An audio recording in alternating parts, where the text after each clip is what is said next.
Good evening, everybody. I am deeply sorry about ending the stream so quickly as I did before. That was outside of my control. That was due to a lightning strike. It looks like, from what I understand, lightning hit a pole and caused one of the breakers to trip, and it took Duke Energy about two and a half hours in order to get that repaired. So yeah, I was kind of left in the dark for that amount of time, but you know, Mother Nature, things happen. So just to recap what we did prior to the stream abruptly ending was we got the new cable installed on the BL Touch. We just need to mount that to the main board as well as getting the new firmware installed on it, and then we could test to make sure that that works correctly.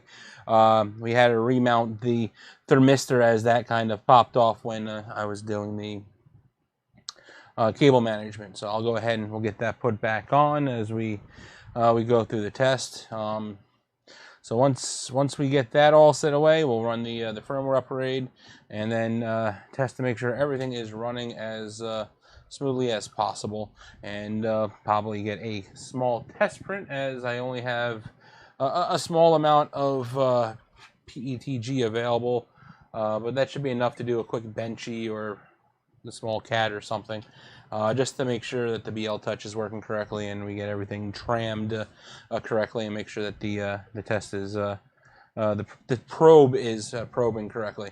So let's go ahead and let's get back to the build that we were doing here before we were rudely interrupted by Mother Nature. All right, let's see here. All right, let me get my secondary camera turned back on here. I'm trying to use my SJ camera as little as possible due to it not having a large battery capacity right now until I get a new battery for it. But I will make do with what we have. So let me go ahead and get this camera turned back on, and I can show you where we're at right now. Okay, it's coming back on here. All right. Let's see. That's off. Yeah. 1 and 2. There we go. Now we're back. I'm cooking with gas here. All right. So let me go ahead and transition to that scene here. All right. So as you can see, we have our CR-10S Pro V1 on the bench here.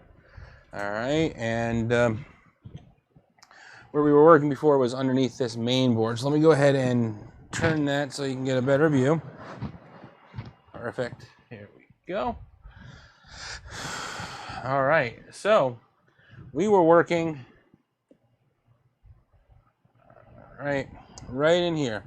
All right, so we have a red jumper cable jumpering the negative and the, I believe, not the 5-volt, but one of the pins here. So it's grounding it out, but it's not grounding out the standard connection. Right there, we had to reconnect the thermistor as that came done while we were rerouting the cable. So my next set is to put the brace back on and continue wiring up the BL Touch according to the guidelines here. So let me go ahead and get my handy dandy screwdriver out, which is right over here. Perfect. And let me go ahead and get this all squared away and take that from here. Okay, so that we could do nicely here. Alright, so that's gotta come up and go in here. We don't want to pinch any of the wiring, so I believe it comes out this side. Yeah, that's how we had it. Alright, so that goes there. Alright, grab my bit and get that connected.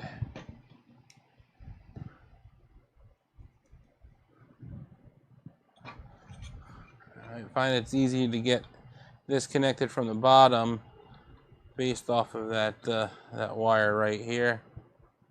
Go ahead and get that in. Don't want to cross thread it, so boom.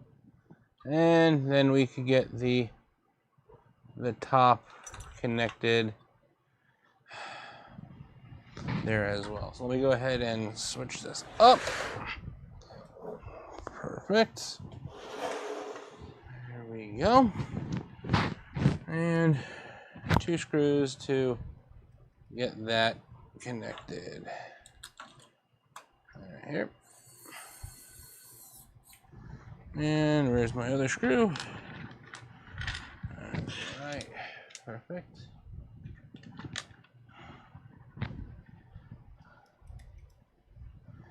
All right, I do have a new extruder assembly, but right now I'm not going to swap that out until I get everything else set up. I also have some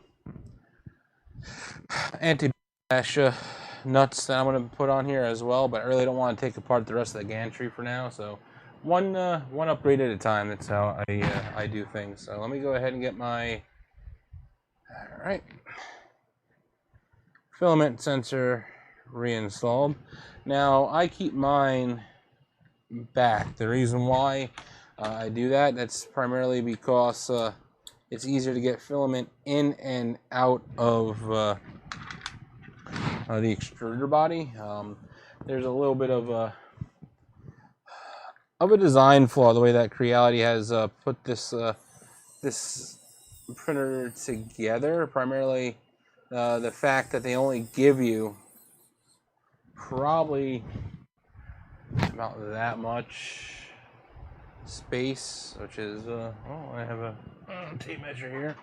Okay, they give you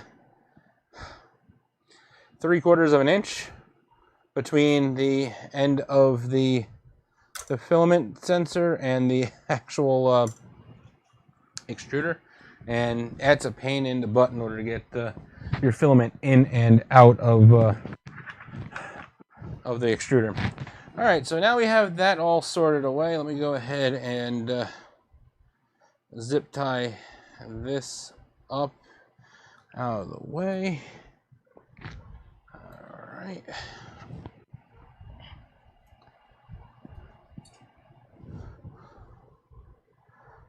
Perfect.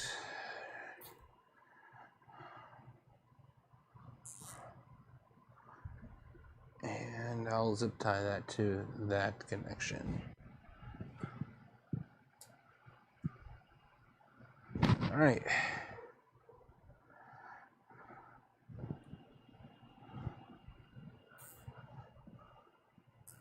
That way it's out of the way and it's a little bit cleaner. So let me get my side snips here. That cut. Perfect. Put this in the little trash here by my desk. All right, so that now let's go ahead and get to the bottom of the machine so we can continue to connect the BL Touch wires here. Well, let me go ahead and move that here. All right, perfect. All right, so what we're gonna do to route the wires into the BL Touch, I'm going to route it through the existing hole in the back to which the bed connects to.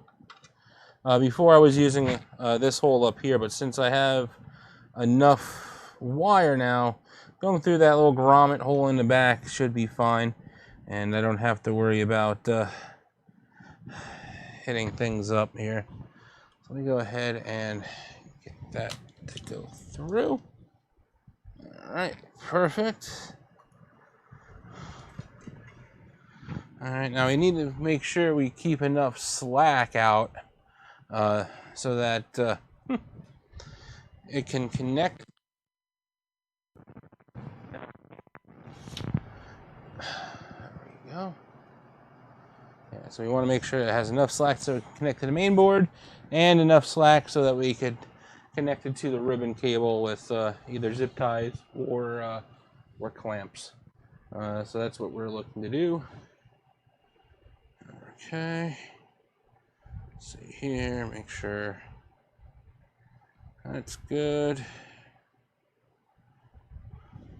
All right. Let's see.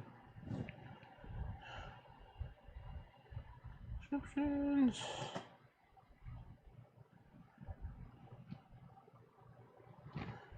Okay. There we go.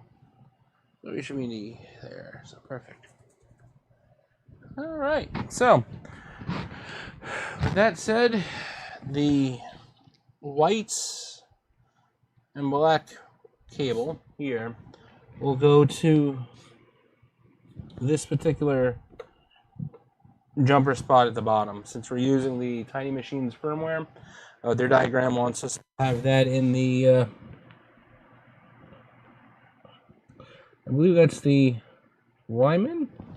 Oh, let me see here.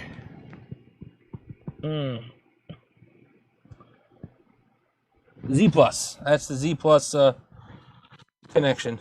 All right, and correctly, let's go to the PDF of the install here and make sure which jumper we have to go to.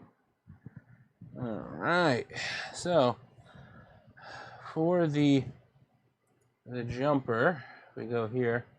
We need to have the yellow wire facing the inside of the main board towards the center, and the red wire towards the outside or the screen connector. This looks like this is an older board, but it should be the same spot. So you need to go to pin J11 or no D11 in order for that to work. So we're gonna go ahead and switch over to the proper camera here and switch that over. All right, and I do apologize that I can't get any zoom on there. I'm using an action camera, and you know how it is. However, 1, 2, it's 2 sets of pins up from the bottom. So you have the bottom pin, and then it's the next set up, and that's the proper orientation. All right, so what I'm gonna do is I'm going to go through and grab some of my zip ties here, and I'm going to go ahead and find some points to zip tie the cables.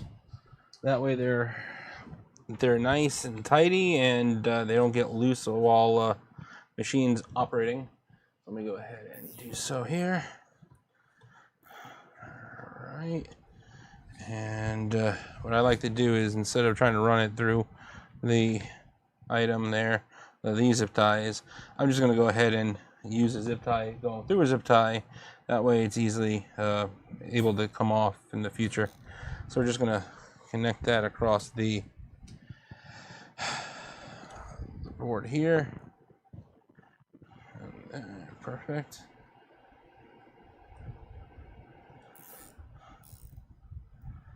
All right.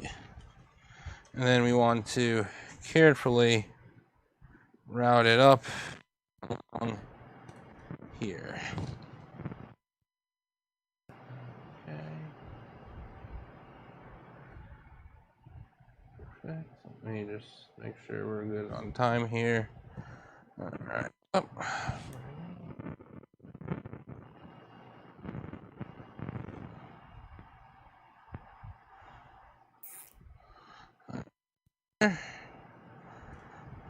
I think we could do another one right down here. Just to...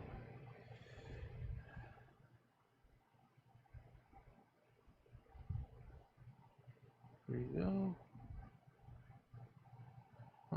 Okay. Where's here? And let's see if there's anybody in the chat. All right, chat's quiet today. That's all right. It's all good. I know it's a Saturday night. Everybody's probably doing their own little thing. We're watching other more popular YouTubers. All right. There we go. And let's go further up here. I want to make sure that this is out of the way of the fan. We don't want that to collide or do anything here.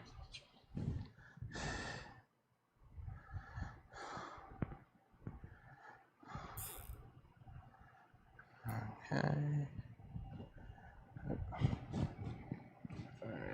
That I missed the wire. Try that again here. There we go.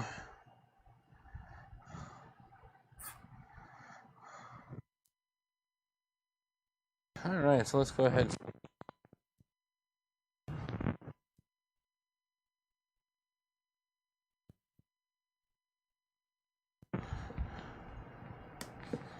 Perfect. So that should be out of the way. I'm not going to put the bottom of the case on quite yet.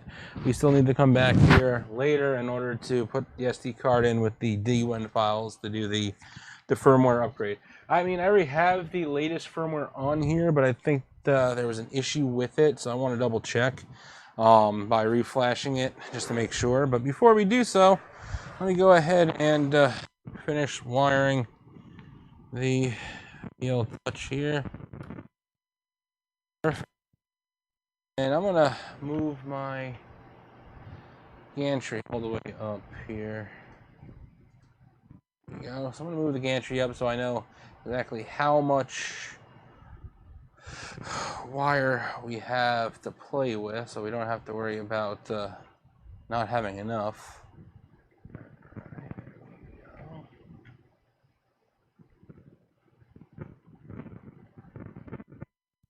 Right.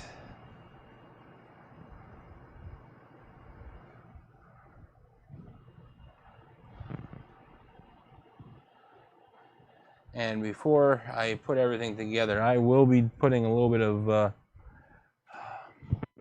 white lithium grease to the lead screw as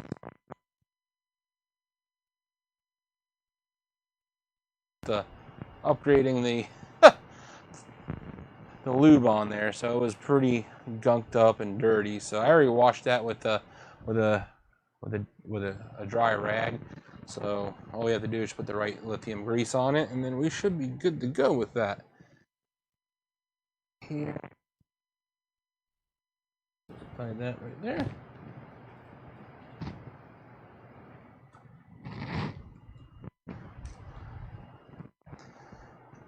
Okay, there we go. Perfect. And that will be fine. It will follow that once I get the proper cable clips printed. Maybe I'll print those as a test. But for now, let me go ahead and make a quick and dirty cable clamp.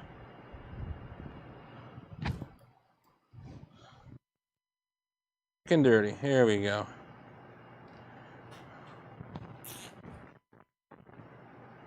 Now it's out of the way, so we should be good. Let me clip out the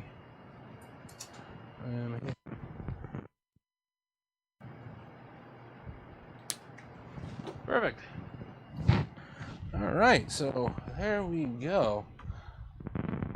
All right, BL Touch is on. We have to, just for sakes, I'm gonna zip tie the item up here just to make it easier for me, so that it stays perfect. We're good with that. So let me go ahead and grab a power cable, change my camera angle as well, and let's do a quick boot up and see if the BL Touch works correctly. Yeah. As I said before, I'd rather do one upgrade at a time. That way we're not having problems with the printer, so we don't know if one upgrade failed and the other one's not working. So we do one at a time to make sure we keep track of everything. So I'm going to go ahead and power on the printer. Okay. BL Touch is doing its thing. Alright, that's good. Let's go into Tools. BL Touch Reset. That looks good. Let's see. Go back. Move. Home. Alright, try to go up. I'm going to have to tram the bed as well. Alright, let's see what happens as that goes through. Just going to go down. Or it thinks that's the home. Oh, it thinks that's the home position. Okay. Nope, it's going down. Alright, just in case, I'll have my hand on the... I'll have my hand on the power cable just to make sure. I think we are backwards because that BL Touch should be down instead of in the up position. I'm going to go ahead and shut that off real quick. Alright, let me go to the back and swap that wire around real quick. Okay, here we go. Alright, perfect. Now let's see what happens when I turn it on. Okay.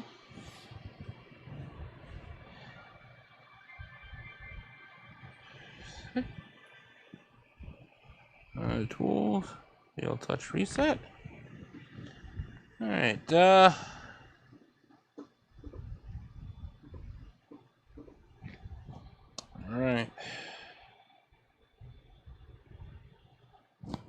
We're here.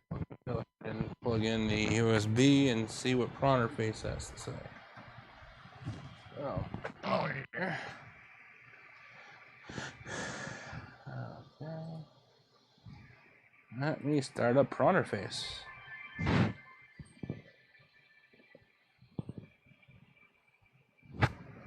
Okay.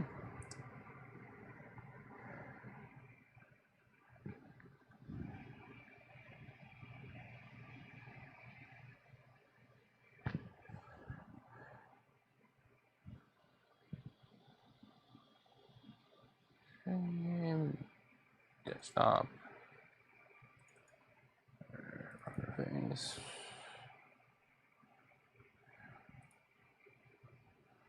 Okay.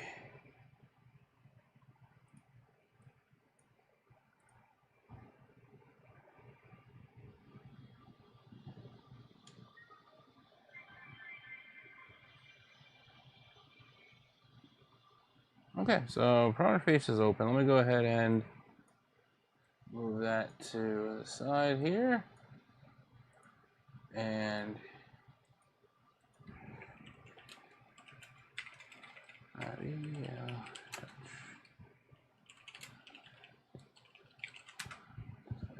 right. Let's see what we got here.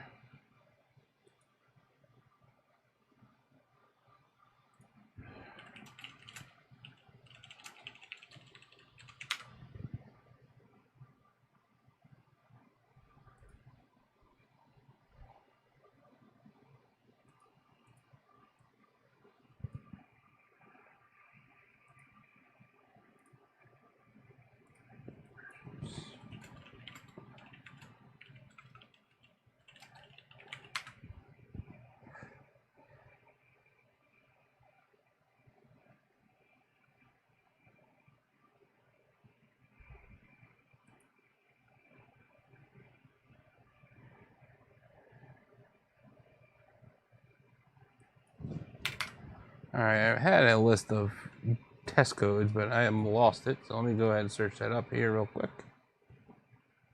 All right. Huh.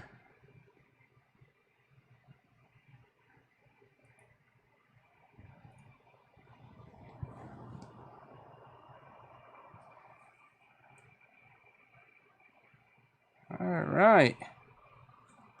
So let me go ahead and type in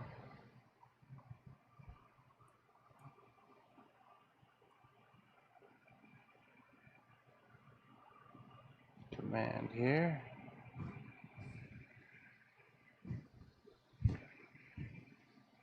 All right, where are you, prawn face? All right, so if I type in the command here,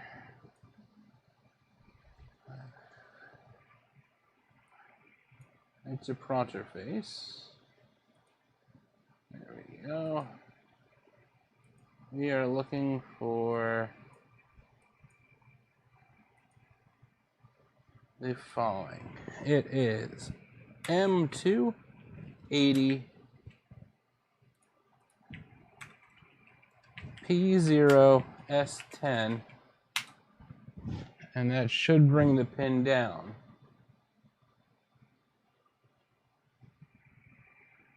It doesn't. All right. M280 P090 should bring that pin up. And it's not. So we're going to shut that off again real quick. All right, and let me try swapping it around again. Here.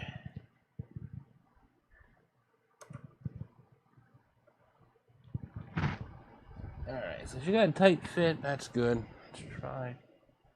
Turn that back on.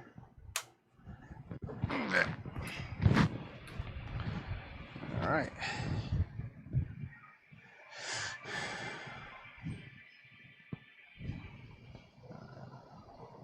Okay, it's perfect. All right, let me go into here for Kira. We're gonna go and duplicate this. I'm gonna call this interface. All right, we're gonna go to here. Change this to interface. Done. And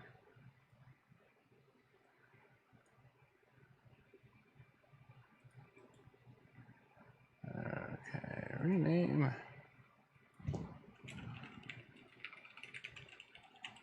Interface. Okay, so it looks like I will redo Kira again. Let me just remove that for now. Okay. All right, so let's go back to other pronter face. All right, so we got pronter face open here. Let's see. Let's go ahead and connect. All right. That's good. All right, so we're here, external reset. So that pin we are looking for is M280P0S10. Should bring that pin down.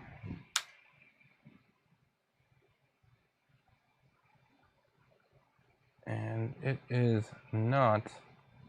All right, so let's go ahead and try to find the PL Touch troubleshooting guide.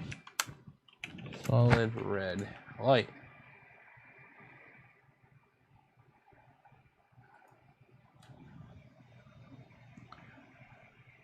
Okay.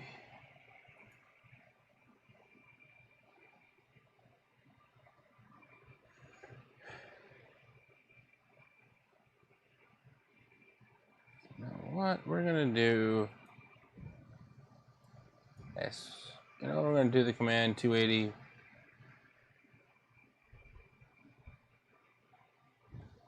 P0S120, which is a self-test. And we're not getting any reaction at all. I don't think there's an issue with the BL Touch.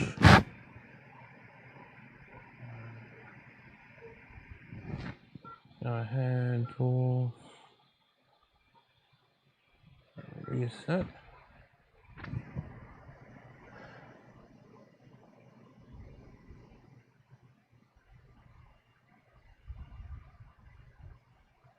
Okay, so that's kind of weird. I'm not too sure why that is not pulling right.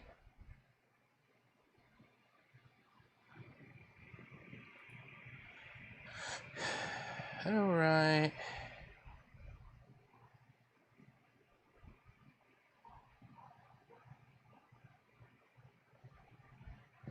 So just curious, what happens if I go and try to level and measure? All right, let me go and echo. See what happens.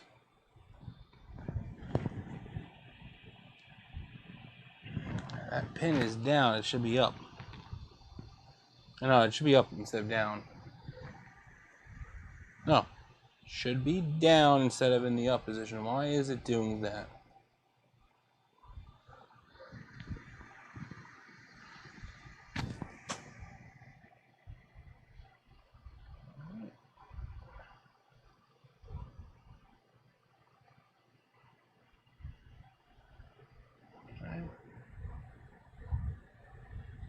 I don't understand why my dog is going nuts downstairs.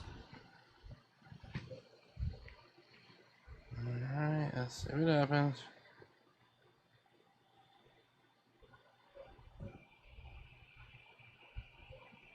Only thing I could think of is that I don't have the jumper in the right position.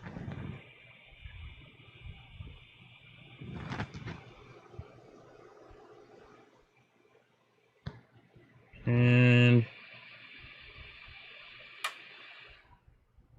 I shut it off just in time. Alright, let me go and double check and make sure that jumper is where it's supposed to be. Alright, let me unplug the power. And then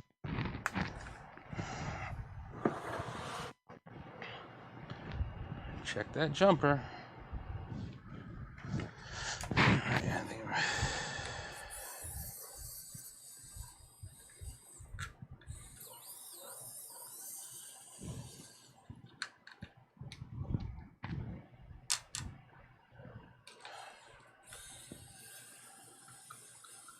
I think it's all good that this is happening. It's good troubleshooting practice.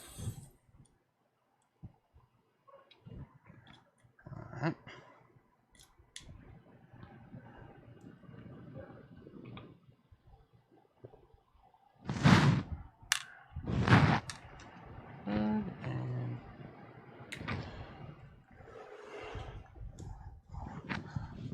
I know I had this working prior, but I don't understand why it's not doing it now. It's all good. Look at it. Do what we need to do.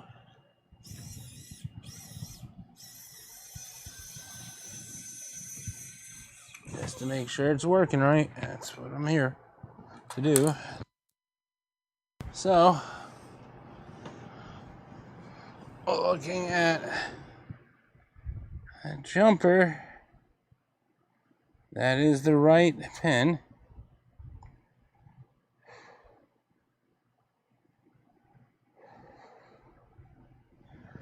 Alright. Only thing I can think of is that it doesn't like those wires being jumped around. So let me try. Make sure I have that connected to D11.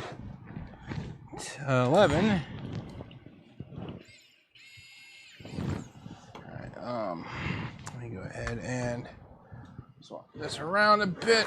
I wish I had a flashlight in here, but I have one. Readily available anyways. So I'm going to use my wow stick here. Alright, and we're looking at D12.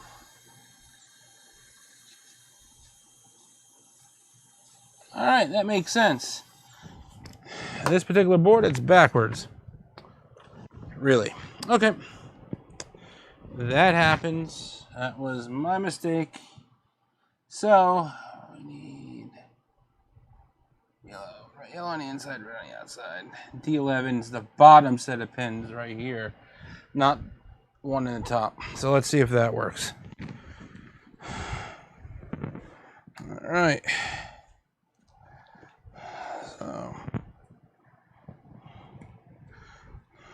So if we play our cards right, that should now pull the pin to the right position. And I'm going to lift the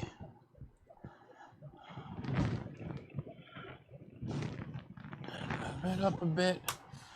See what happens now. 3.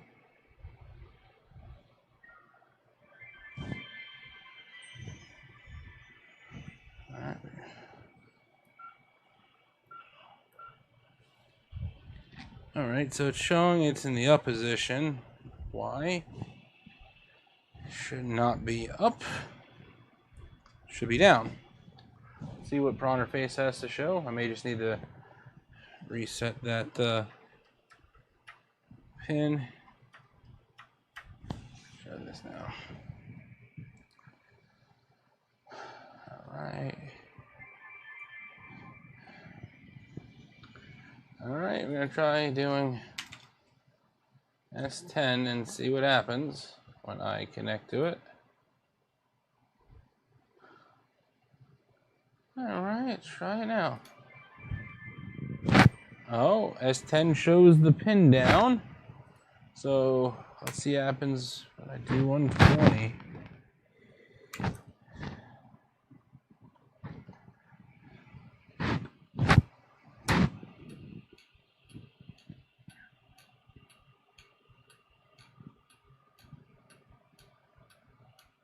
All right, so a whole bunch of pin. All right. S10, it shows that down. All right, what is...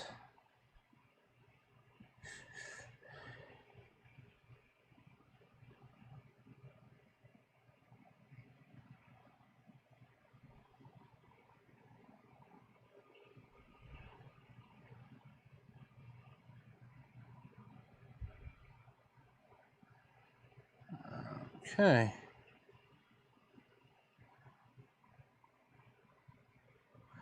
All right, so now let's see what happens when I try to go into leveling.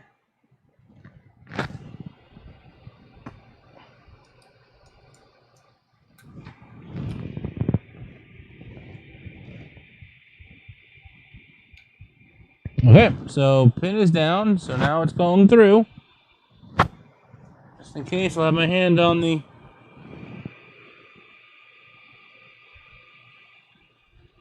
All right, there we go.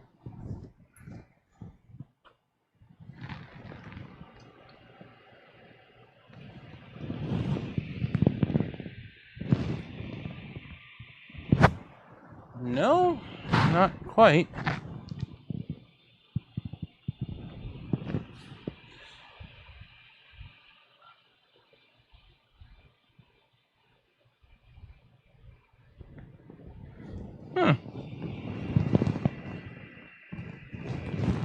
I don't know why it is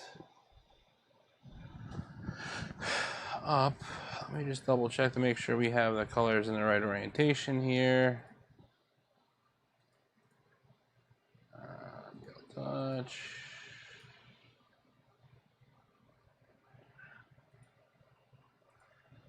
So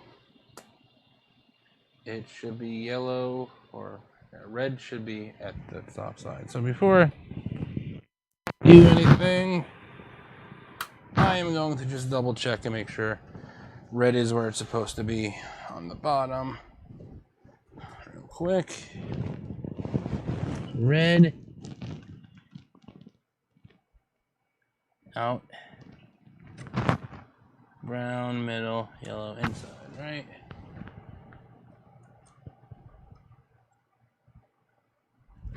And just to make sure, let me check Tiny Machines. All right.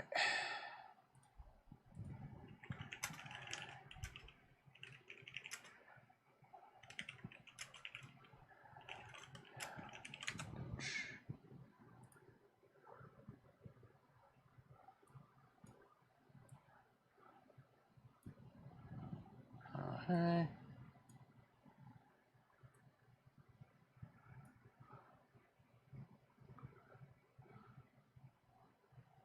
All right.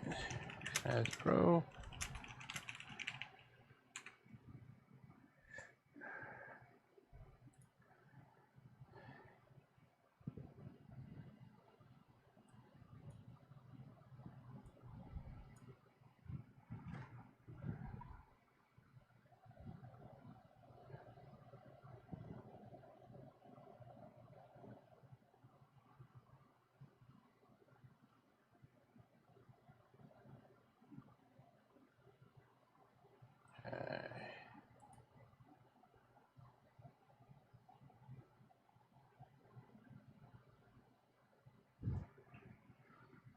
All right, so looking here,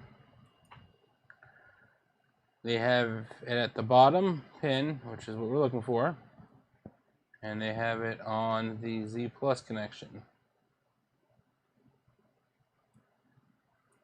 All right, so that is the right orientation, so that is good. So I'm not too sure why it was not fitting right. Let's see here. Let's turn it back on.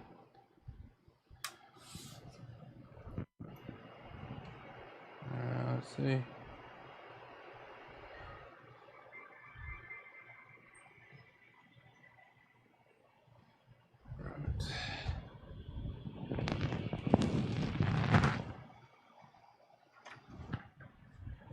All right, move.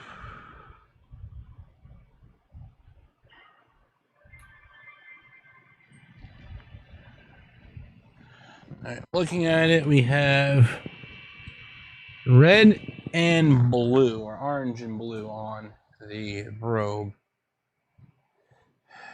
Okay. So if I go to the BL Touch Guide here, I'm looking for orange and blue.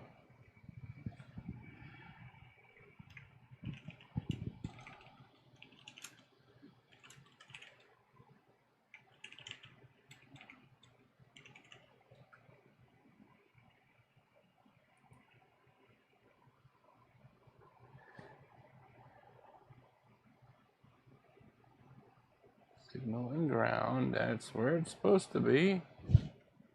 That is right.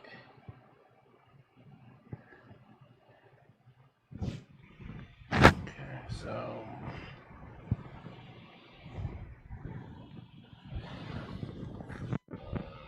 let's double check. Before I do that,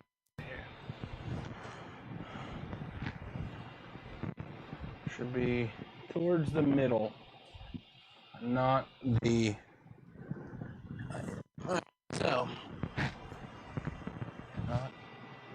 so that is right in the middle. So we are wired correctly. I know that. I think it's an issue with somewhere, or perhaps maybe the sensor may be having issues.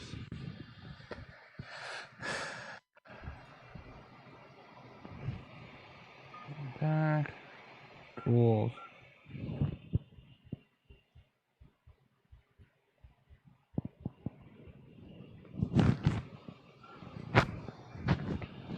Yeah, so let's see. I'm putting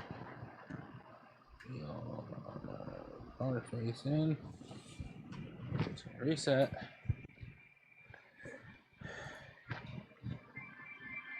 Reconnect. Alright, we're back in front of our face. Alright. Says it's there. Connect. Alright. We are looking for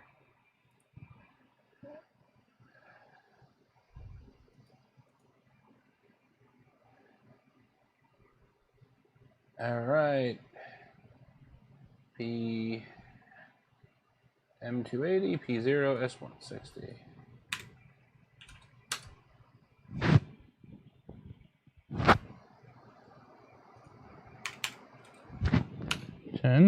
That's good.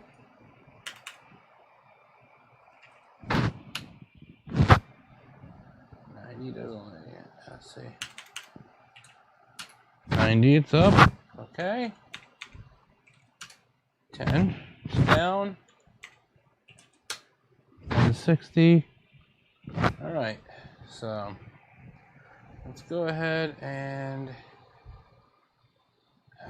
try to go into settings, leveling,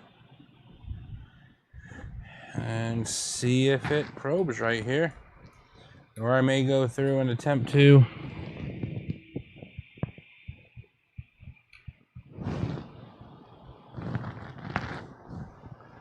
just put the new firmware on it and then see how that goes.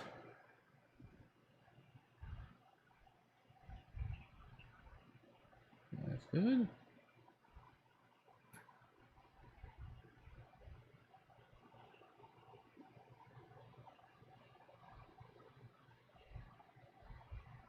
Okay, so it is in its home position right now, which would be in regards to 0.2, I believe. Let me get my feeler gauge that I should have right around here. Here's my feeler gauge. All right, we got that.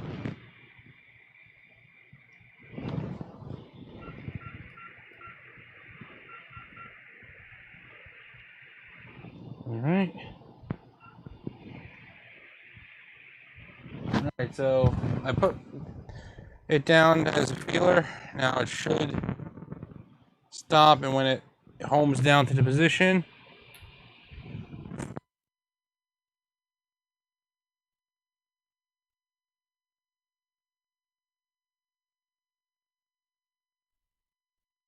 home position is correct. So I'm going to go through and do a measuring. It's going to heat the bed, it looks like. I go to cam. As we see right here, it is indicating that the bed is being heated, which is good. That's what we're looking for. And then it should give us values once everything is all done. So right now it's listed as 0. So we're going to see how bad the gantry is out of whack with the bed. So that's what we're currently working on. So we're making progress right now. So that's good. And I need to get a better tripod because this thing is not working right. All right, bed's heating up, and I can feel the heat coming up onto it. So I'll give that a little bit of time. All right, let's see what the perfect.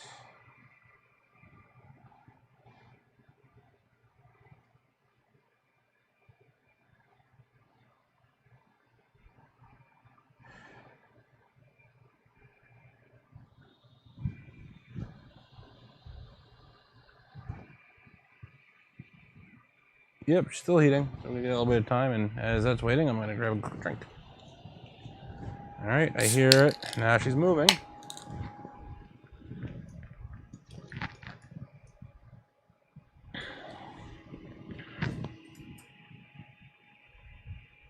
All right, probe is down. Hit it, okay. Hit it. All right.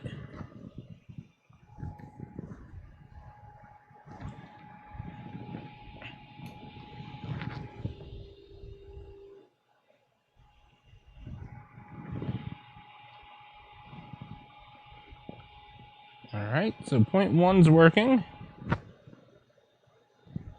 All right.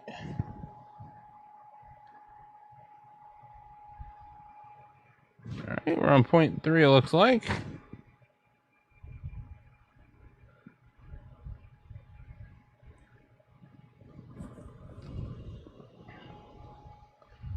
All right, perfect. Let's get in there. While we are at it, let's show what the... Alright, that's what it looks like as it's going through. You can see the pin coming down. As soon as it hits, it turns red. And it continues to go. Alright, and Protcher face is showing that on each point that it saves, it says configuration store written, so that's good.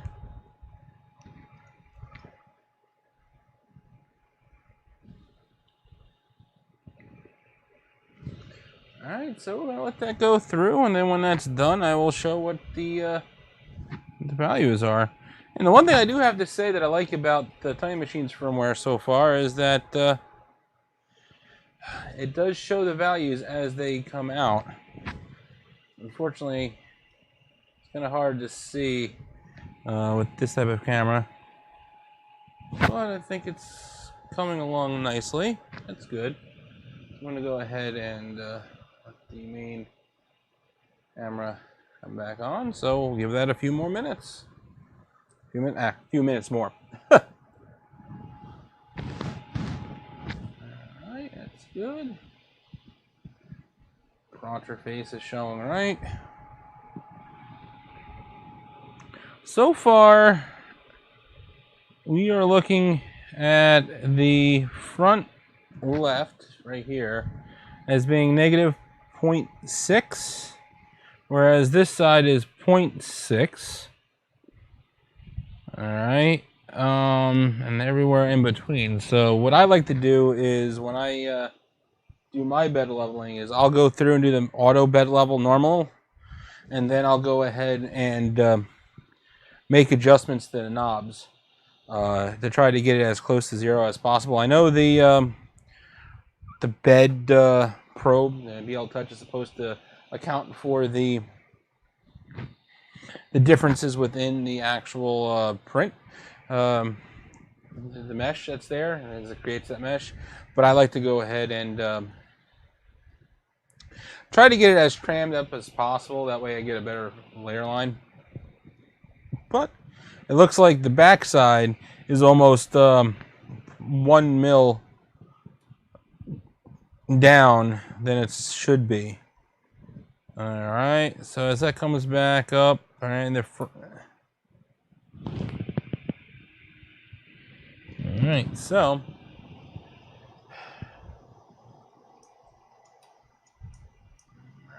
let me go ahead and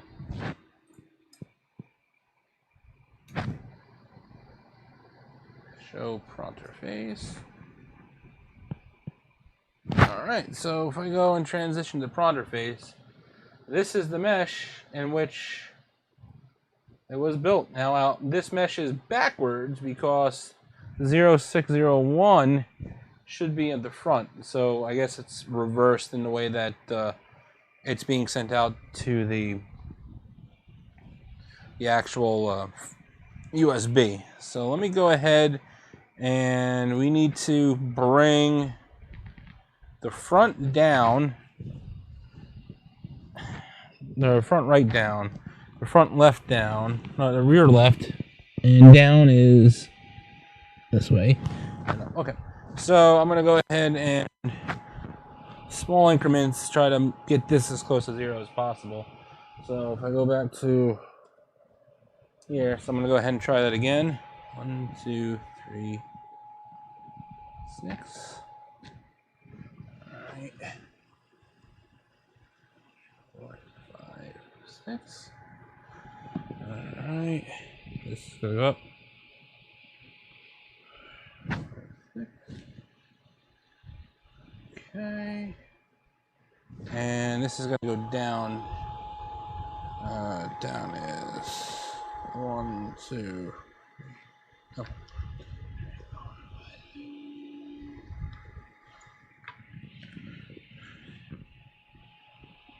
Okay, no to cancel. Okay, perfect. So that is good. Now, it just gave me a message on the screen. No filament. Click yes to change filament or no to cancel. And when I press no, it just gives me an error message. It doesn't do anything. Alright, so let me go ahead and get the filament put on and see if that helps with the...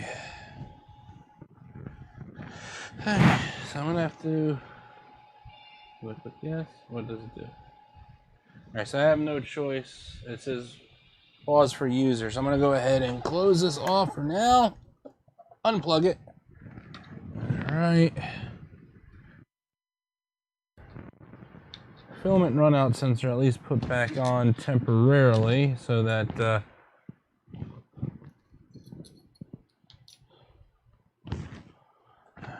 alright. I could get a test print done, and then I could always button up the printer at a later time. Alright, that's good. That's good. So there, that's out of the way.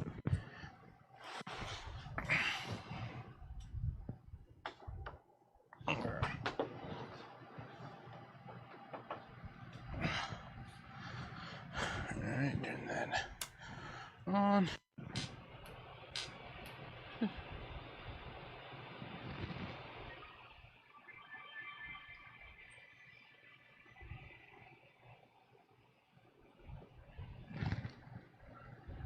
BL touch reset, that's good.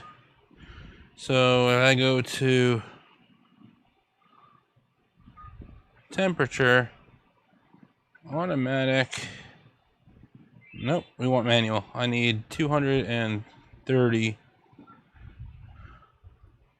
and 70 for the bed. We're going to put the new filament in. So let's give this a few minutes for that to go through. Let's see, do we have any new chats? No chats. Okay. Alright, so I'll give that some time to go through.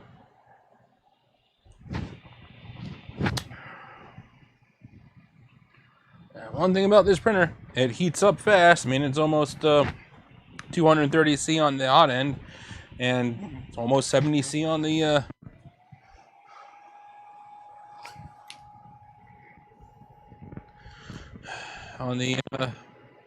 build plate. All right, so like it says, I don't have that much filament here, but I do have enough to do a small batch of tests. And I have 3 other spools of Ziltech filament that I could use at a time. It's a PETG, and I plan on using that for some additional projects. And of course, it doesn't like. Let's try. Here we go.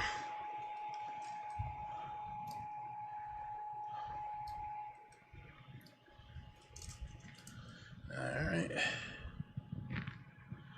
It's the one thing about this filament runout sensor I don't like. It's the way that the micro switch is in there. You have to cut it just right, and you have to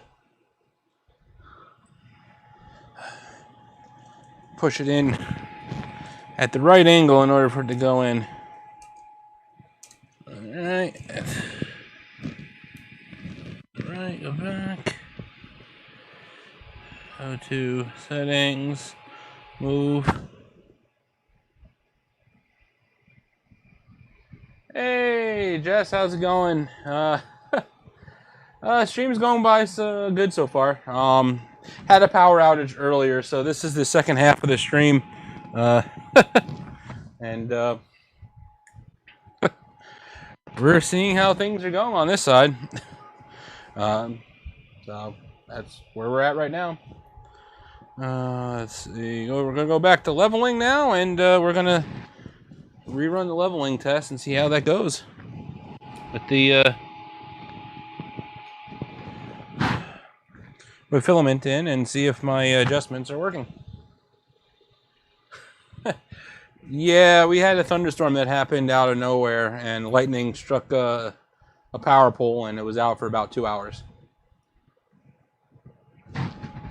Luckily, the power company was able to get it resolved quickly.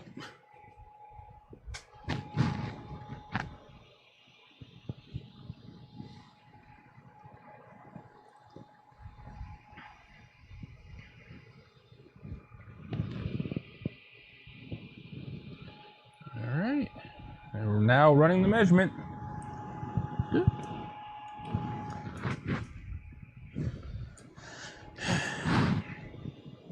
It happens. It's that time of the year. I mean, we've had storms pretty much every day this week, but this is the first outage we've had in about 2 weeks. The last outage we had, a person kind of drove into a power pole by accident because it was raining very heavily.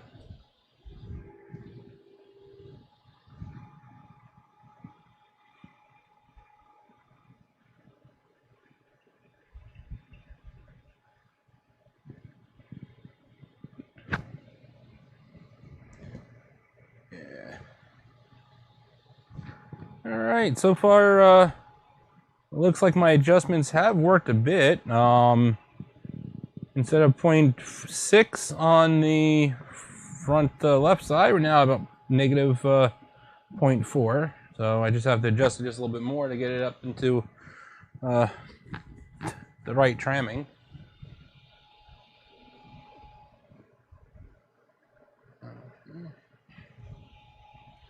How does the audio sound? I know I had to switch over to my lav mic, and as a backup, I have my my condenser microphone right here, if I need to use it, if the batteries run out.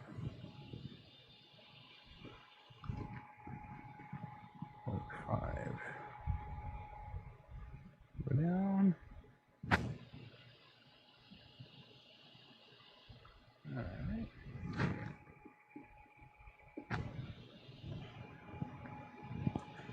All right. So one thing about having the BL Touch in this new firmware is that it has 25 points instead of the standard 16. So the bed leveling process that it's running through right now, it takes a little bit longer. But the more points you have, the better it is that it's able to compensate from differences in the bed itself.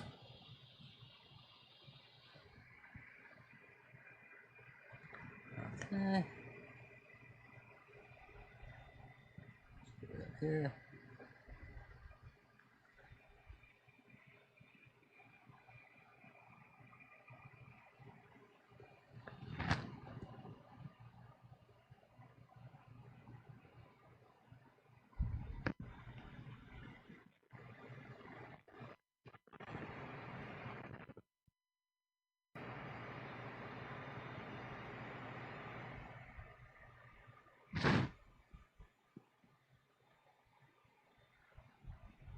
Okay, so it's still going through.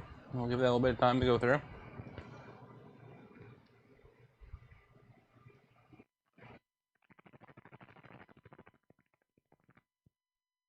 Alright, let's give that a few more minutes to go through.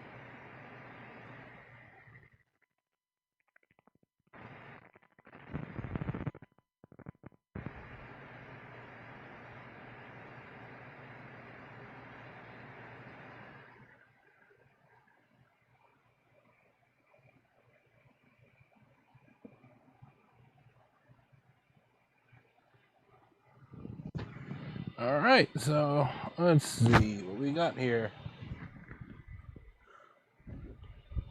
All right,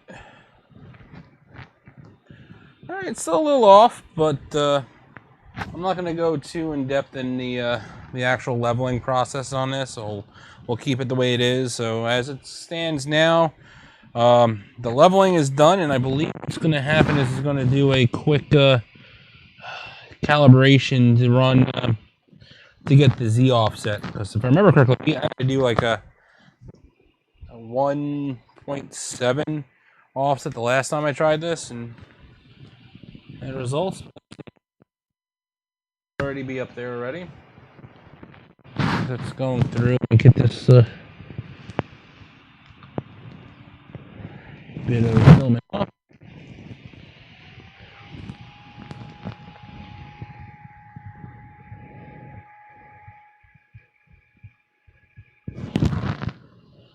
Alright, so set Z offset. That should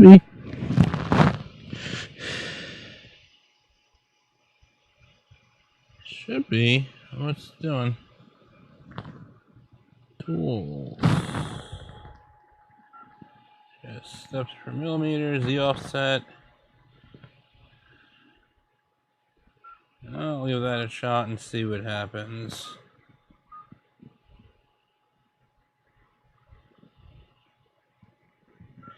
Alright, leveling.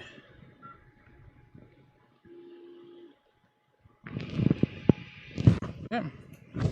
See how it goes. Alright, so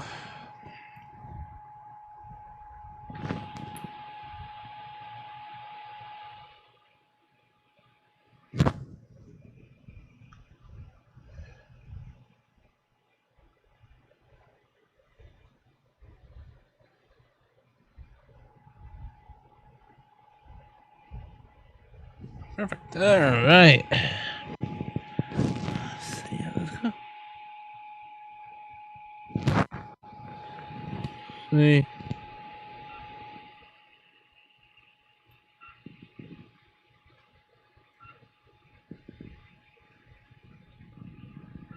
Alright, Z offset should be set now. It's weird, it's a negative 1.770 millimeters. That's definitely different than what it was when I was using my capacitance sensor through, or inductive sensor with the original settings here. Alright, so with that said here, I'm not going to do anything with the firmware quite yet. I'm going to go ahead and see what happens when I try small test print here and see how that looks.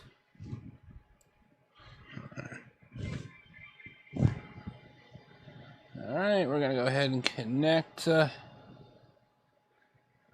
we got that connected here. Let's get my...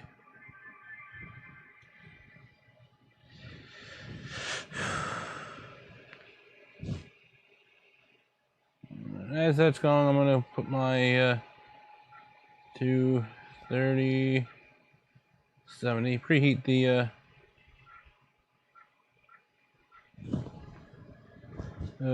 hot end and extruder. Alright, let me go and do a quick test print here. Alright, and it looks like the battery for my camera here just passed out. I'm surprised it lasted this long. Like I said, I need to get a new camera battery for this. Let's see what that looks like. Yep, battery is shot on this. Okay, that's fine. Let me shut it off. Alright, let's go to universe.com. Article. Yep.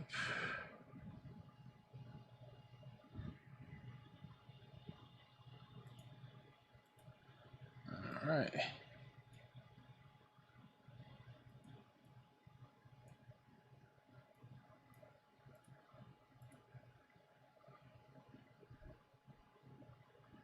All right, so here we are. We're on Chrome right now. We're going to see what type of cable clip we could use to print, to keep the cable away from the moving part points, pinch points. I believe this is the one that I was looking at initially. Let's see here. Yes, this is the print that we were looking at. Perfect. So I'm gonna go ahead and I'm gonna download this and I'm gonna slice it and we're gonna print out like a few of them and see how it goes. Okay. I go to Chrome. I'm gonna go ahead and duplicate that. We're gonna call this Kira. Done. All right, as that's downloading, which is done, I'm gonna go ahead and get Kira back up and running. I gotta put a new source in here. All right. Move. Add window capture. Kira.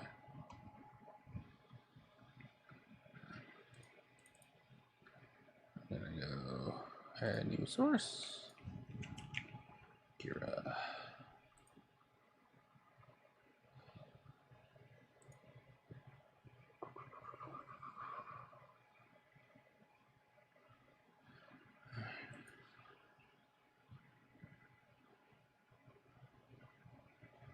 All right, Kira starting up. I just gotta put the right source in here.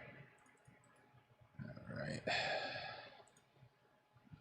The only issue is I only have one monitor right now, so I can't do it just this dedicated screen capture. So I have to wait for my secondary monitor to come in so that we could I could do that without having to do separate window capture only.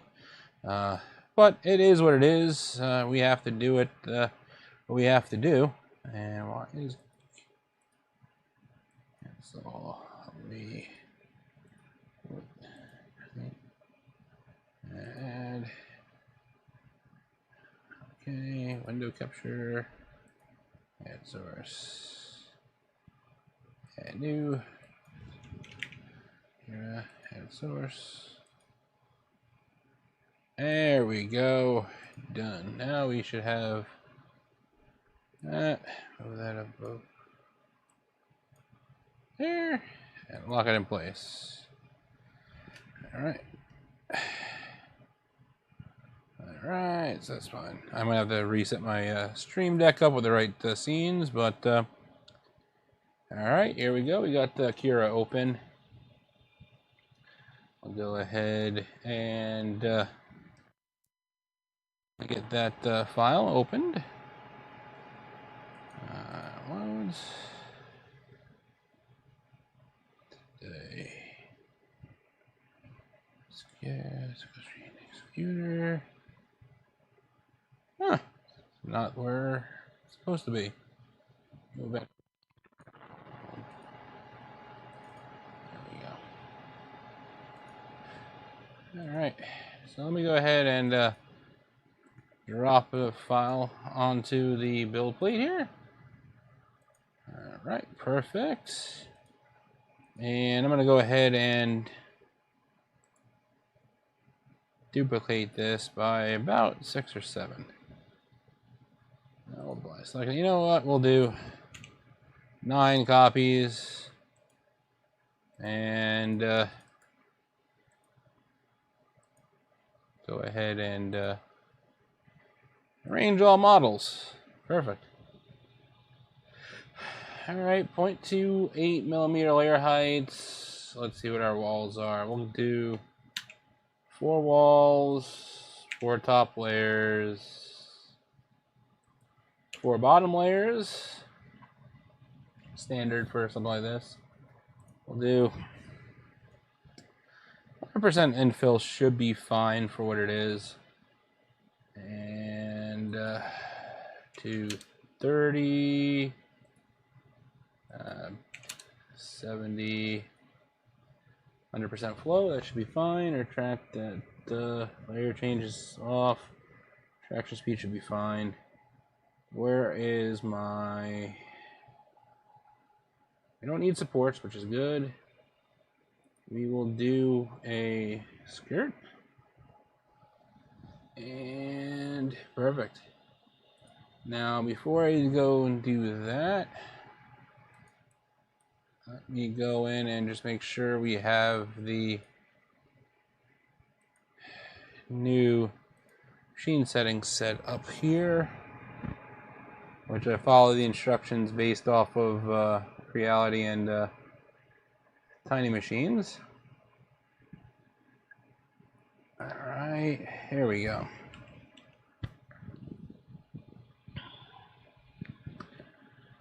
Home. Alright, so that's good. So I'm going to go ahead and slice this file here.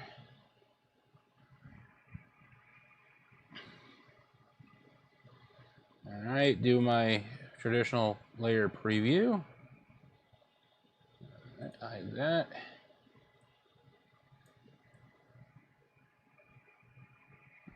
Okay, that's not too bad.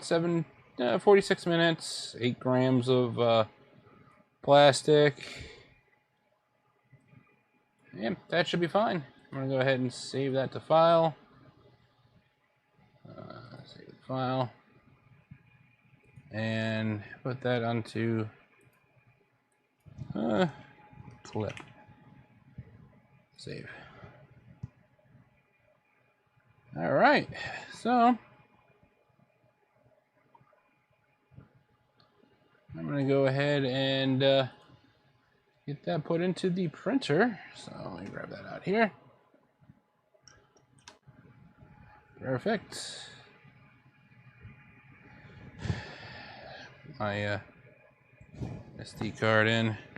I gotta get a new SD card reader. For some reason, the one that I picked up last year decided it was gonna kick the bed. All right, so let's go ahead and put this in. Upside down. Perfect. Media inserted. If I go to print, I can print. I'm already up to the right temperature. I'm gonna have to clean the tip soon. And we'll see how that goes. As it's going through, I do have let's see. Yep. Just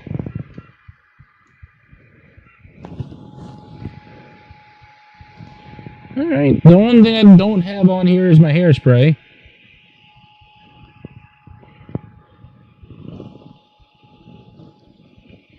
But it's sticking. The first layer, that looks pretty spot on for a first layer.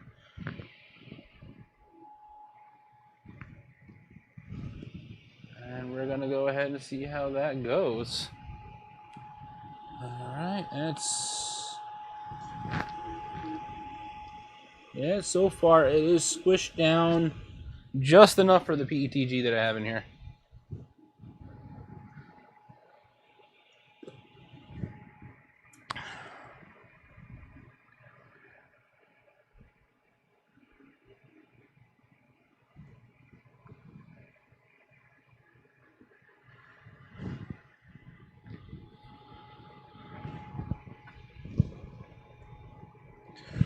Alright. Perfect, and we'll continue to see.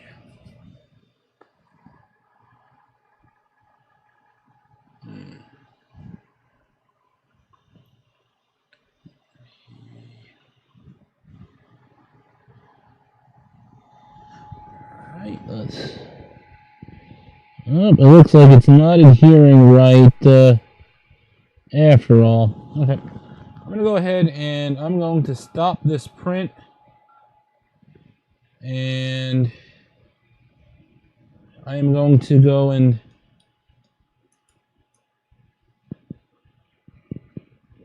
grab my hairspray. Aquanet is my hairspray of choice, and I'm going to put Aquanet into it so that I can get that bed adhesion, because as soon as it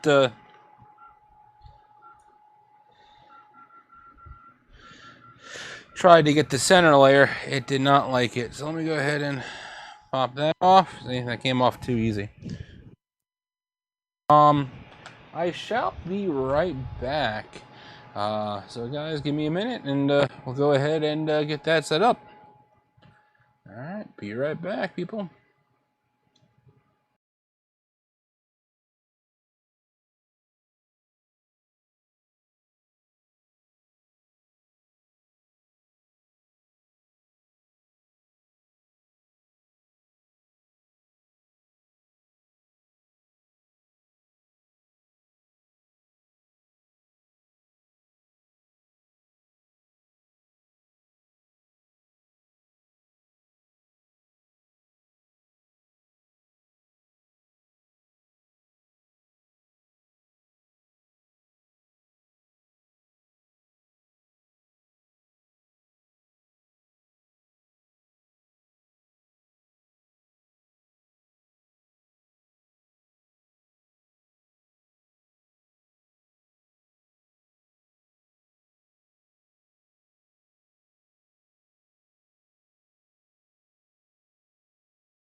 All right, I am back. I got my my trusty can of Aquanet. I've been using this for the past year since I got the glass sheet on here. So I'm gonna go ahead and put a small layer of Aquanet on here.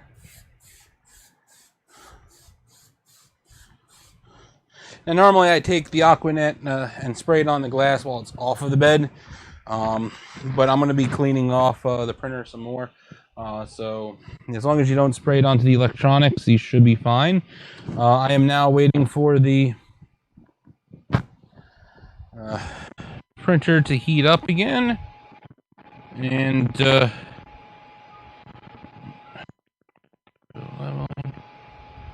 leveling is on. So we're just waiting for everything to heat up, and then we can go ahead and retry the print again. And as that is printing, I do have a spare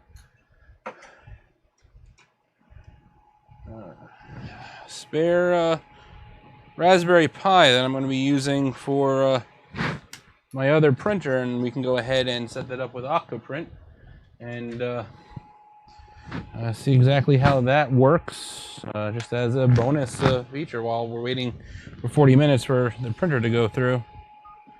All right, so go back, print, clip.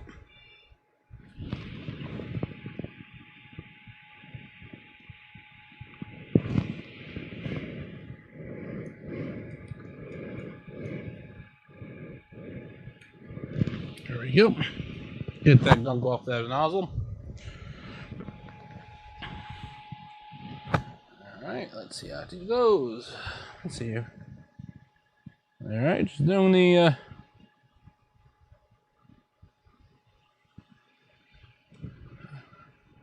bed level.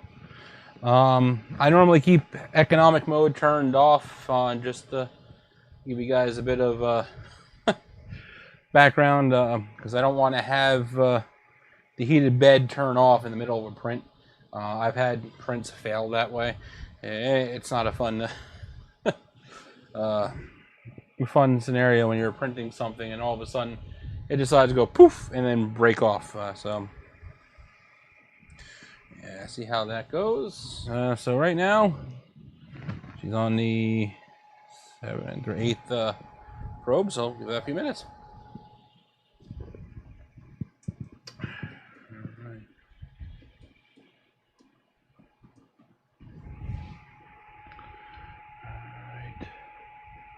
Alright, let me get my wow stick again. And as it's going through, I'm going to go ahead and take this pie out of the other case I have printed. There we go. There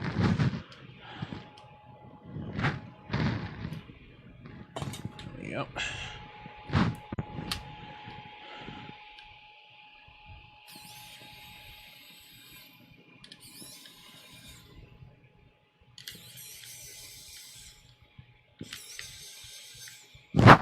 Yeah, what I plan on doing is I'm going to be printing out one of the optional upgrades for the Bear. It's a Raspberry Pi case that fits properly onto the Bear frame, so it's out of the way, similar to how the power not the power supply, the electronics mounts to the T-frame. So basically it's a dedicated connection that it will fit there just right. Yep, and this is one of my older Raspberry Pis. It's a Model 3B+. Alright, and I have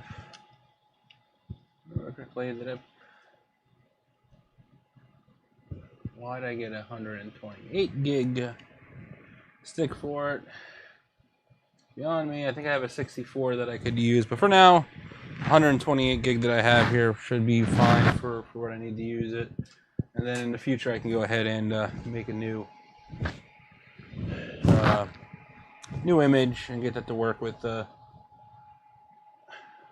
smaller size. So I think I have a 64 in my Surface Pro that I'm going to use instead, and upgrade the storage on the Surface using that memory card. Okay, where'd my memory card? There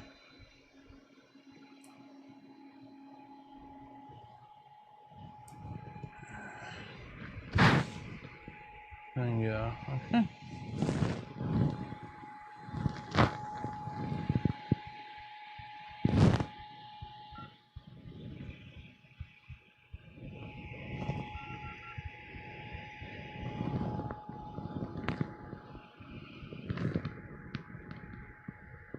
Yeah, that seems a little better. Let's see how that goes. Perfect. Huh. I'm losing my mind. I lost my memory card reader here. Oh, there it is. Found it. Ah, perfect. I love how hairspray can help get your print to adhere properly.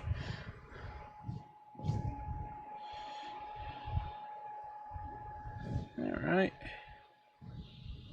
Perfect. Give that a few.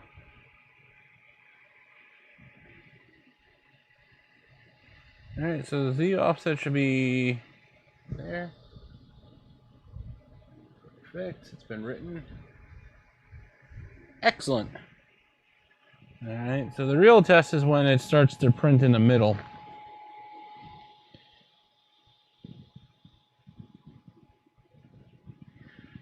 And Yahtzee! It is printing correctly now. So, if you have a clean glass bed, a little bit of Aquanet or unscented hairspray will do you wonders. I always just put a thin layer on before every print, and it prints it out just fine. Alright, so I'll give that a little bit of time to go through. Perfect. And go print. Let's go print that over. Okay, so here we go. Alright, so here's what I'm going to do. I'm going to go to octoprint.org, and I'm going to go ahead and download the most recent version of Octopi or Octoprint right here. Perfect. And it downloads into a zip file, which is good. That's what we're looking for. And we're going to get a program called Etcher right here. It's a really good program for flashing images onto SD cards. I've been using it for several years now, and I've had no major issues with it. And yeah, it's good. Let's see how this goes. So that is still downloading. All right, as that goes through, I'm going to go ahead and install Etcher.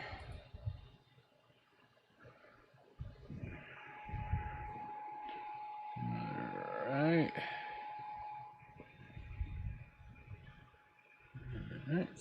still printing. We got some time to go on that. We are how far in? 4% into the print. That's good. Excellent. So we have Etcher set. Let me go into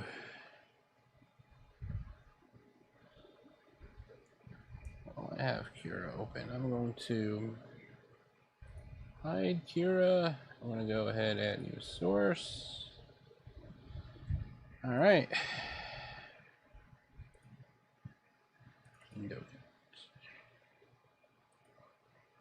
Etcher. Add source.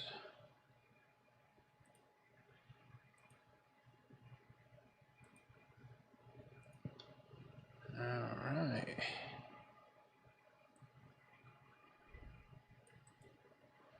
Transform. Hit this screen and right there this way. Perfect. Alright. So here's how we're gonna work this. Now we're gonna go ahead and switch over. So here is what the Lena Etcher looks like. Alright, so basically what you're going to do is once you get your file downloaded, you're going to go ahead and extract it to whatever folder that you need it to go to. So in this case, I am just extracting it to my downloads folder. Just wait for that to unzip here.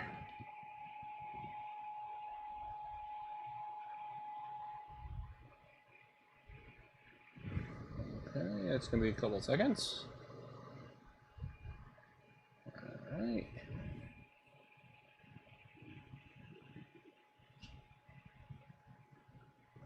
Okay, so there we go. So now what you want to do in Etcher is you're going to go flash from file,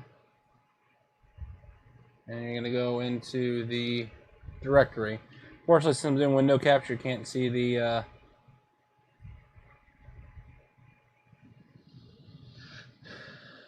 actual file I'm looking at. Where'd it go? Where did I move it to? Downloads. Should be Octopi Buster Light. Try this again. So basically, you find the file. You're going to select the target, which is the drive that you want, and from there, you basically just go through and let it write to the disk. That's what I'm looking at right now. Just waiting for that to actually find where I put it. Replace it. There we go. Go back to Etcher. Downloads.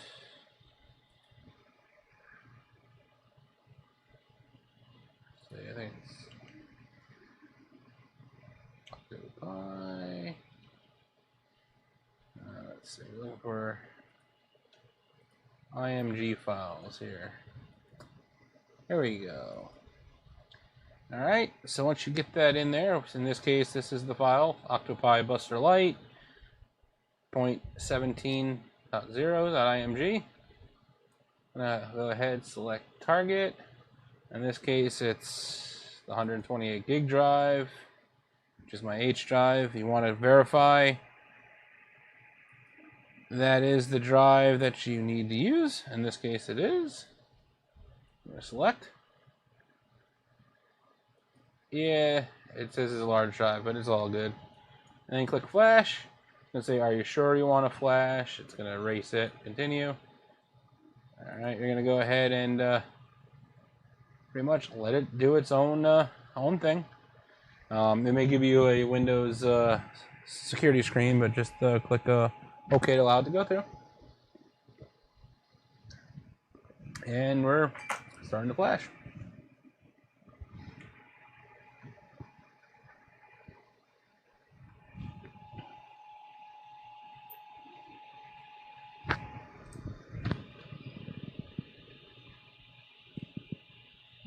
Okay.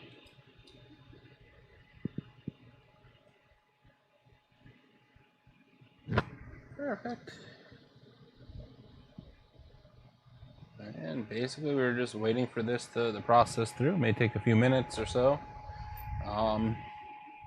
We go and see what the print's looking like. Okay, that's looking good. I think what I may wind up having to do, just for upgradability, is I'm going to upgrade the printer's fan shroud. I think I printed out with a different type of material, and it is sagging a bit, so I need to use a higher temperature material, either ABS or whatnot. So I'll give that a little bit of time. Alright, so she is starting to go through. Okay. So I guess we'll just give this a little bit of time to process. And hopefully it will continue and complete soon. But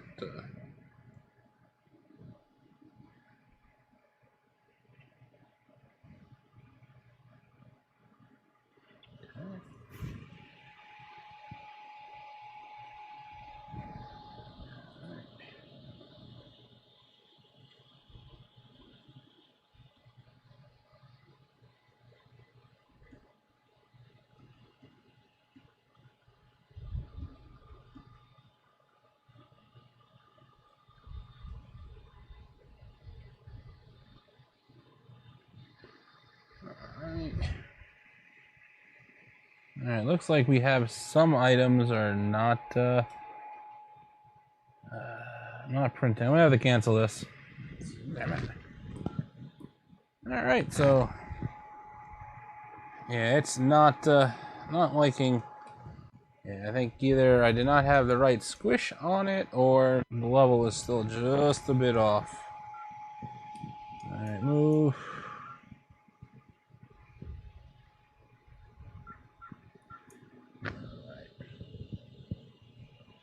And that just gives me a little bit of time to deal with Belena to try to go through its process here.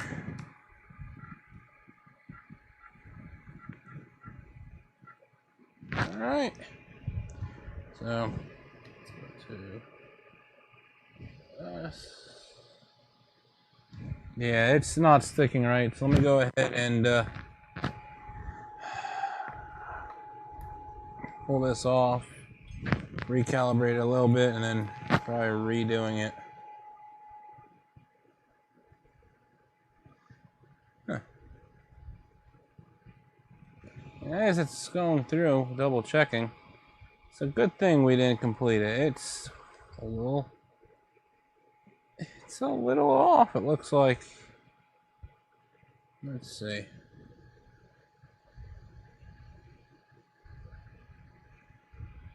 Let's see.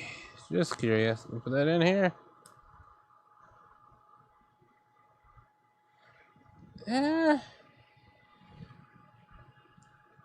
Yeah, this particular clip. Okay, yeah, this clip will work. A little bit. To make sure. And as it's going through, try a different scenario here. I'm going to put this in my section of need to recycle. There we go. Let's go back to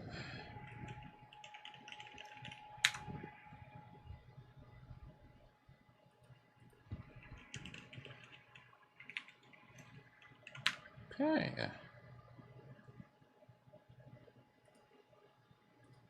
There we go. And go to cable clip. Back to Chrome. All right, let's see if there's a different type of clip we could use.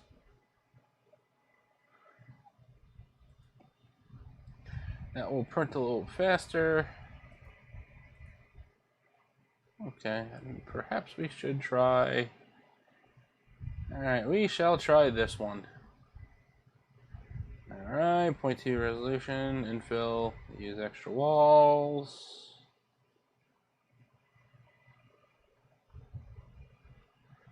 All right, let's try this.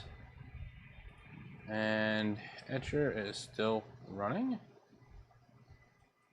Let's try this. Let me tuck it in. Show.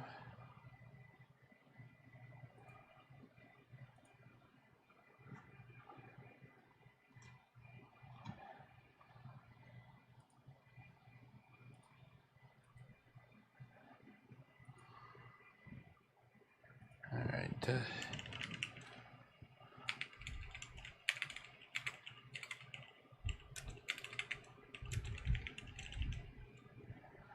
Disk management. Let's see what we got going on here. I'm going to go ahead and try reformatting that disk real quick. All right. That's going here.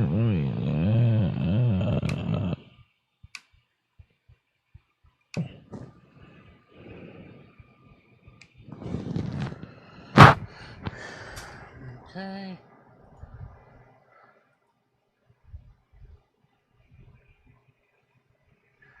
All right, what's we got here? We need a 120 gig disk. Where is it? This is.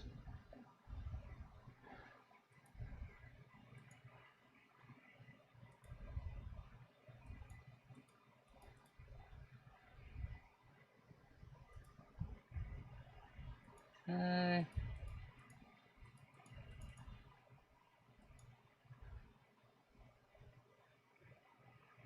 Oh yeah, it's not liking that at all. It's trying to read it and it's going poof. Weird.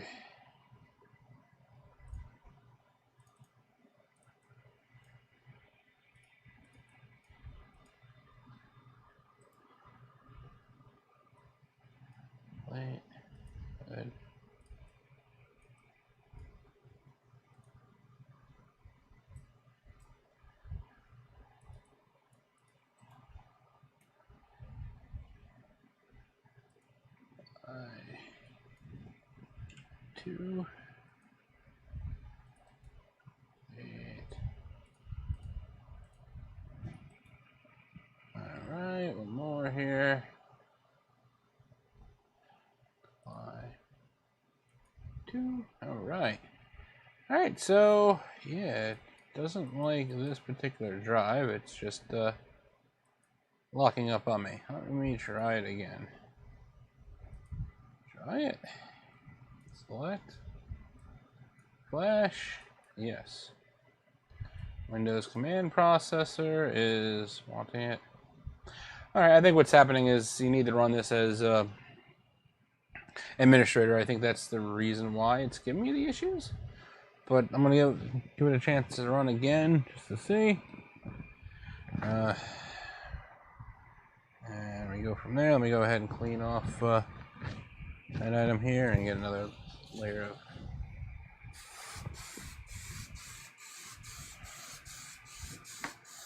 There we go. And preheat the printer again. Temperature 230, 70. Okay.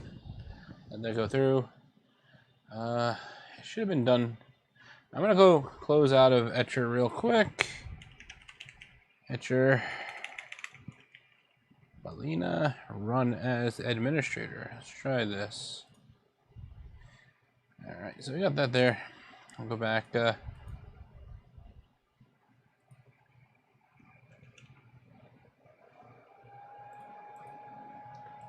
Open.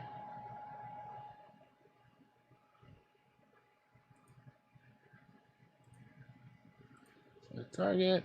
Plug target drive in. USB. H. Yes. Flash. Continue. And let that go through. As you can see,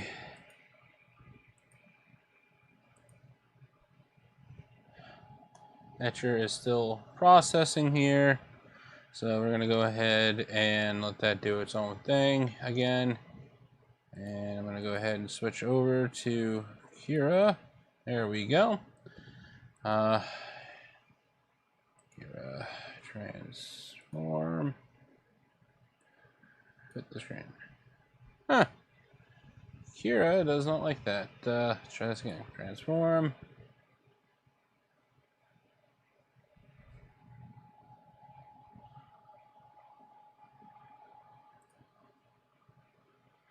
Alright, well here is Kira. Alright, let me go bring that up here. It wants to be full screen. Okay, that's fine. There it is.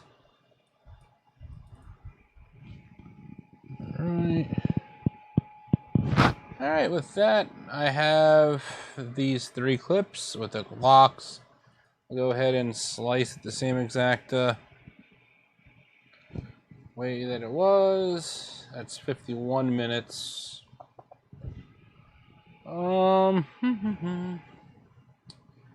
Yeah, save the file.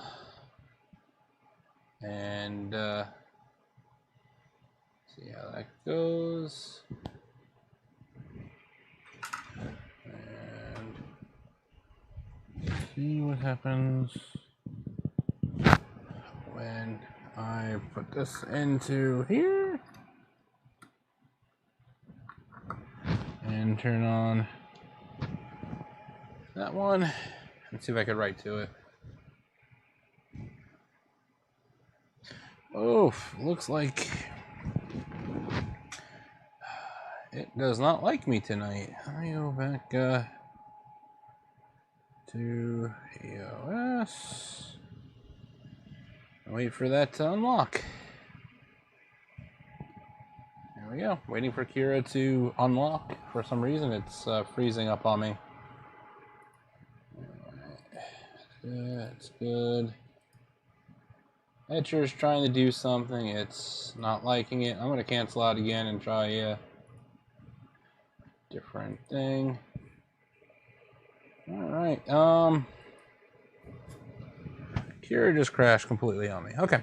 What I'm going to do is I'm going to take a short intermission here real quick. I will be right back, and we can continue to see what's going on. So, I'll be right back, guys.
All right, everybody, this is Ron from Ron the Admin back. I do apologize about the delay that was going on. Yeah, I was trying to troubleshoot what was going on here real quick when I got back. I got the printer printing again.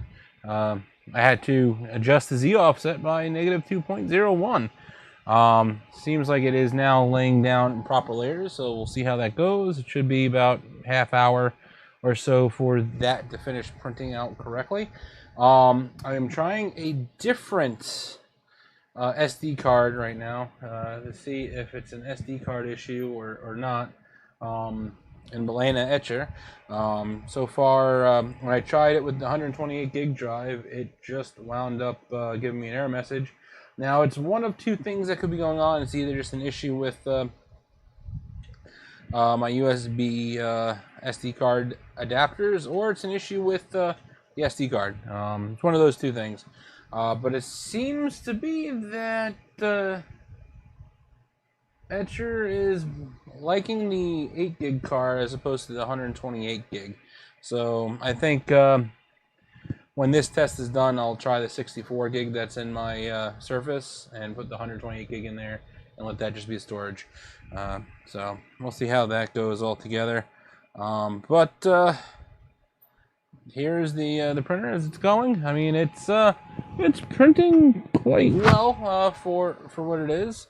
For what it's worth, you know. Let me go ahead and pull that out here. Turn that on. Into the SG cam.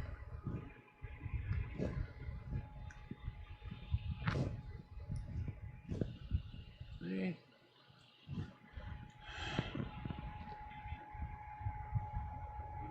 I know you're giving me a low battery. Alright, so it doesn't like it. Low battery is so it's interesting to know that the SJ cams, if the battery is low, will not output at all to an HDMI signal, and looks like I'm going to have to get a new battery for this, which that's what I'm waiting on.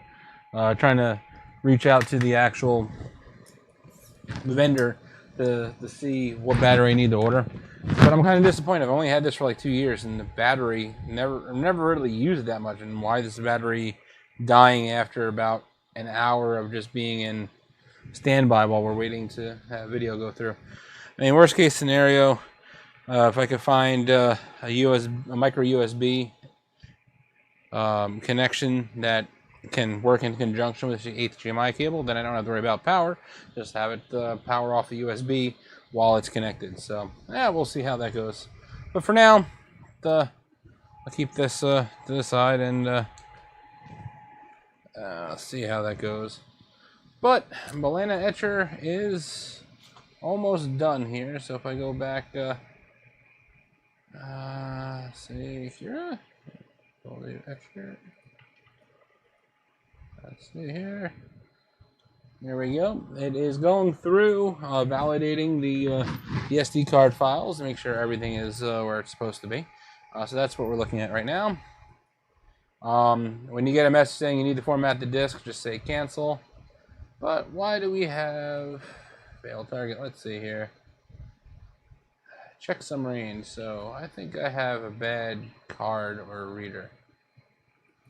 But it said that it was fine, so let's see what happens here. Alright, go into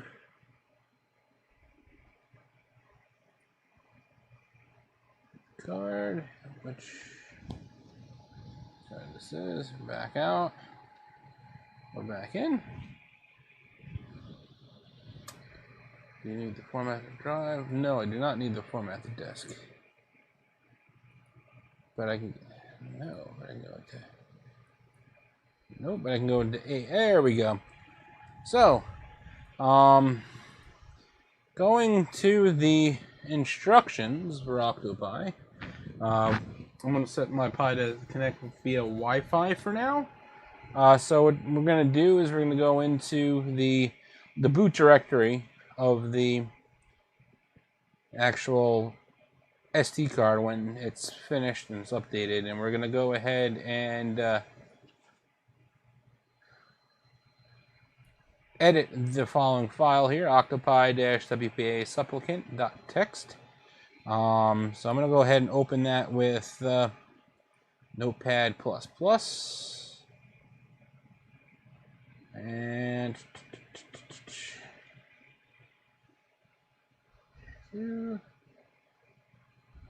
let me go ahead while we're back to quantity. Yep, here. Okay, we're gonna go minus that. And window capture, and let me get the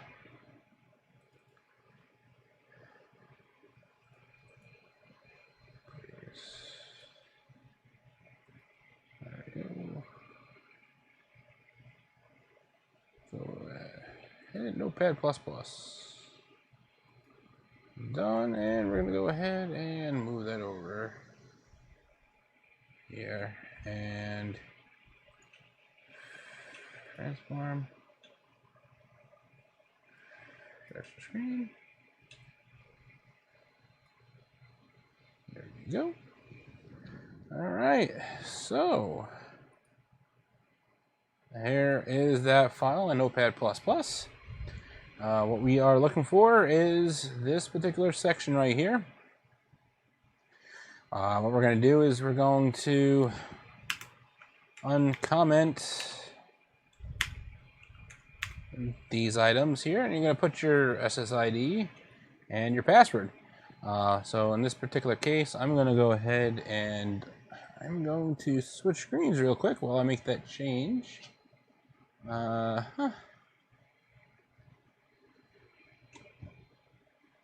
we go.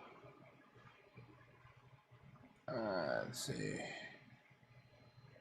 Why is Chrome capture changed? Okay. I'm gonna go ahead and hide the window. And weird, Chrome is not capturing. So come back here and change it back to Chrome. There we go. Perfect. So let me go ahead and update this file here.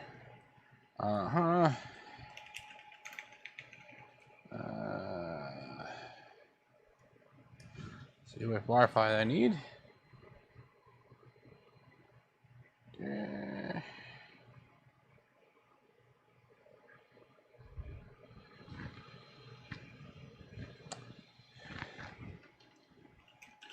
Scan it. All right.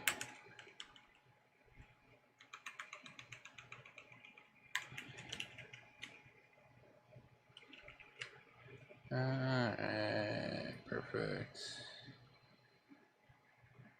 Okay. Alright, and you also want to make sure that you select the right country. In this case, the United States. That's good. This is going to be the option to set that. So, alright, I'm going to save this file. There we go. File. Save. Yes, launch in administrator mode.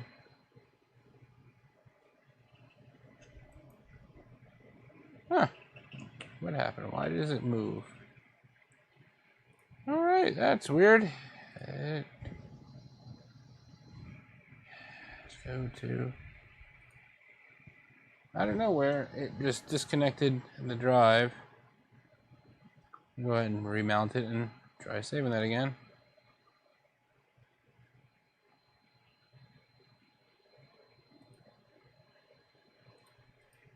Weird. Alright, this is definitely troubleshooting 101. Alright. Yeah, I think it's definitely time for this computer to be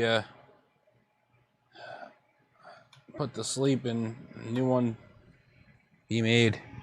Been having so many problems with this computer, it's not funny. Alright, let's see here.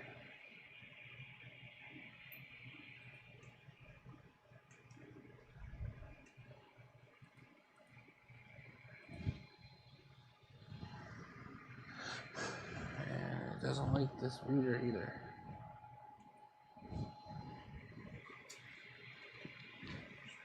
Start out. Start this out.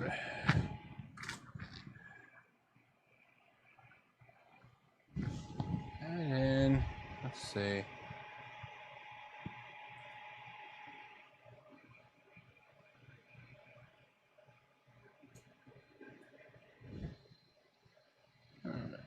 It is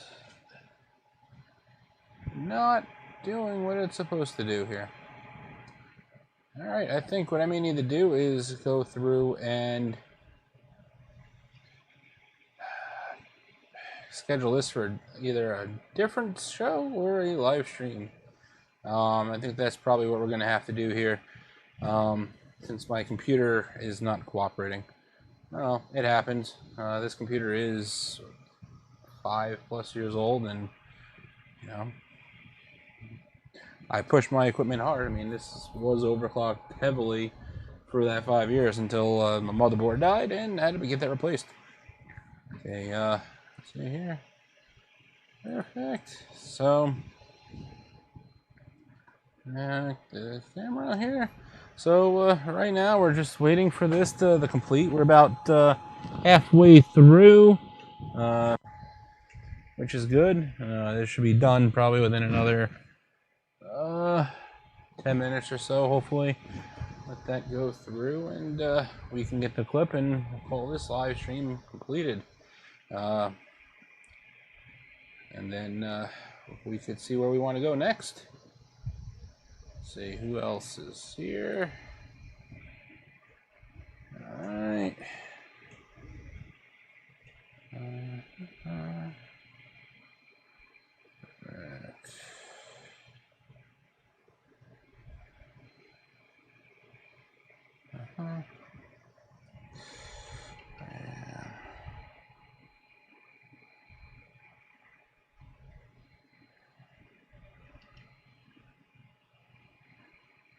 Okay, so there we go.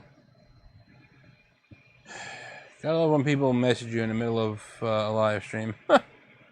Whoopsies. Alright, so we're gonna let that go. Give that a little bit of time to happen. Kind of disappointed that the device did not want to work, but I'm curious. You know what? I'm gonna be persistent here. Let me put the SD card into the Pi. I got a USB keyboard,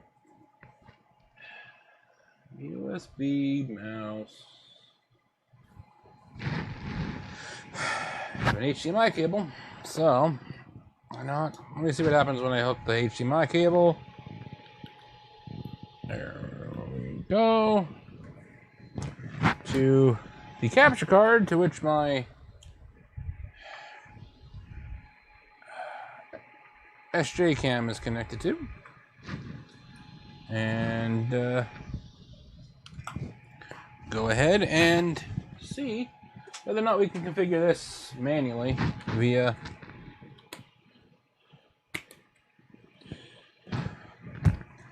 a regular console, since it is a Raspberry Pi computer, and then we can get in via SSH or Telnet when that's all done and take it from there. Okay, so that's good. Is there a power on off button here?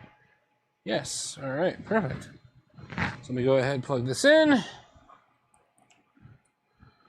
Perfect.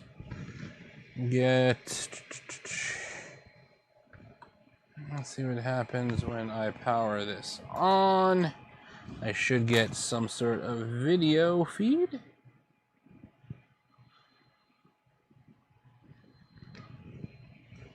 Oh, what's going on here? Oh, there we go. Perfect. Power on. All right, and perfect. I wish I had a monitor to check on this, but let's go ahead and transition. So we should be up and running here. Let's see if she boots. All right, that's the Raspberry Pi booting.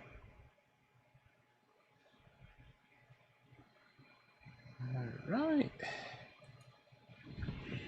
VLC.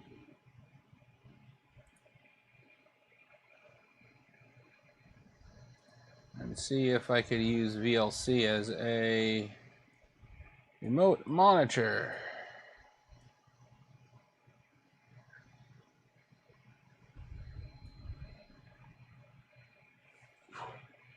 Because I can't see what's going on that capture here. Alright.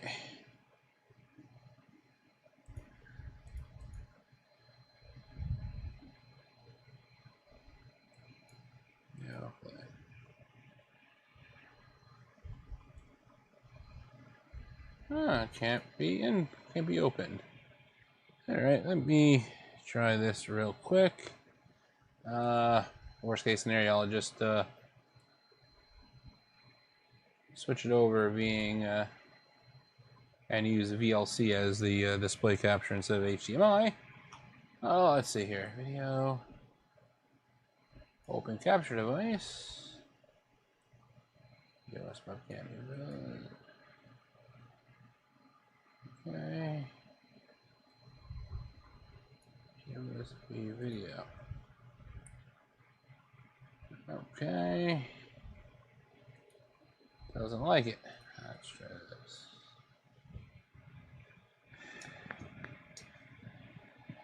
Video loop. Open capture device.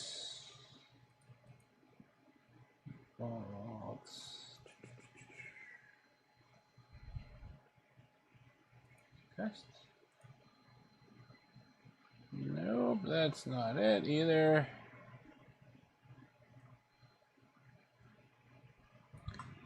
Let's try the other capture device because I have two of them. Okay, put that on.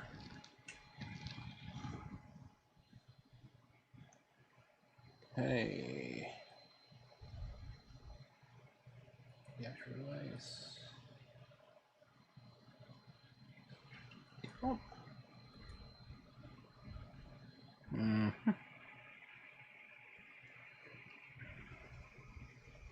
USB composite is open.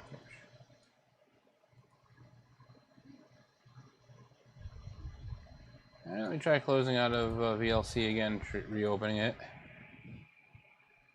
Let's see. All right, EOS still running. VLC.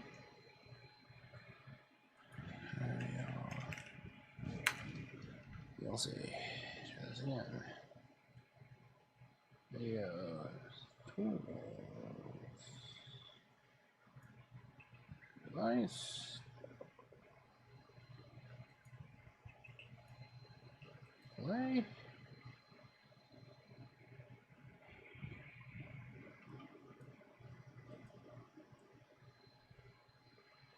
Stream.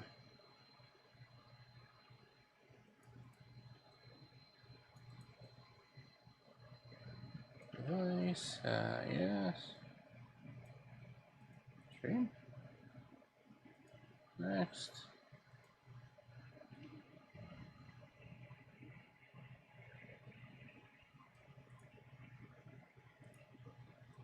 Locally.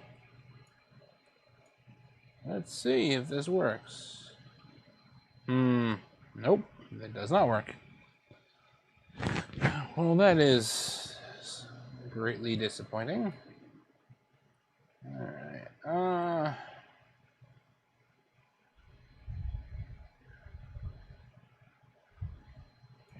Okay.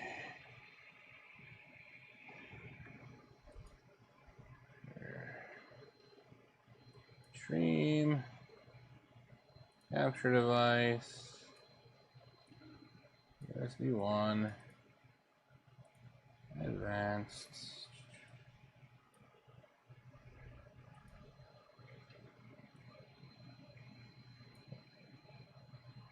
Alright, so it doesn't like it. That really sucks. How to use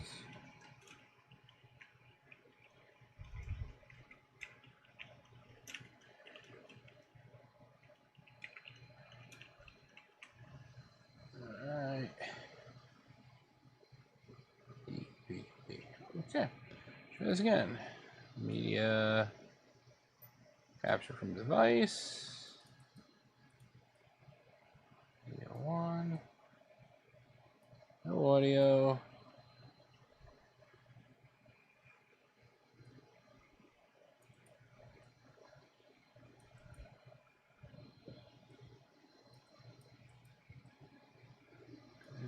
Default 16:9.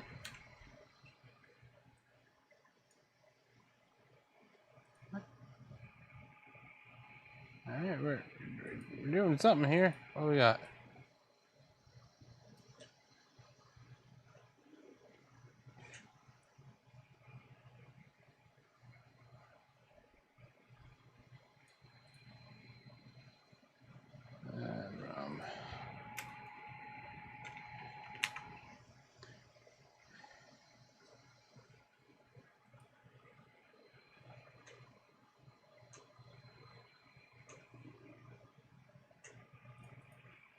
Alright, we have nothing. Okay.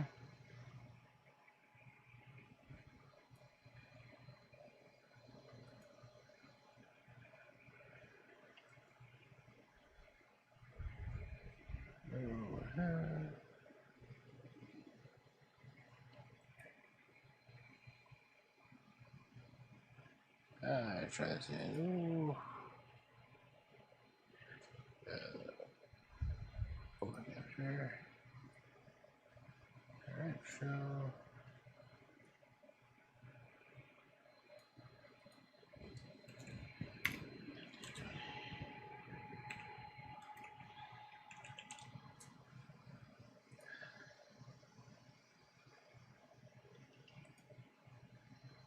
Alright, 1020, 1080. Show more options. Alright.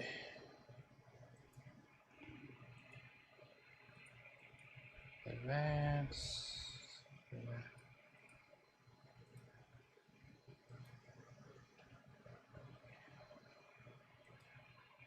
Alright.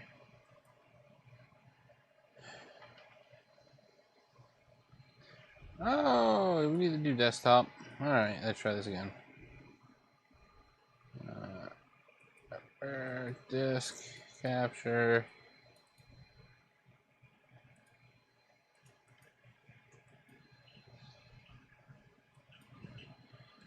Screen.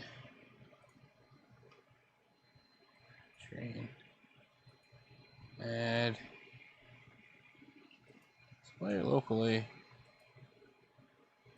Not a file. We are looking for. Huh. Nope, that's not it.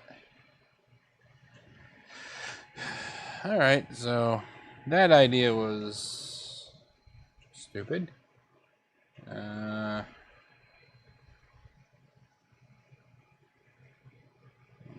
me check the instructions for the capture card.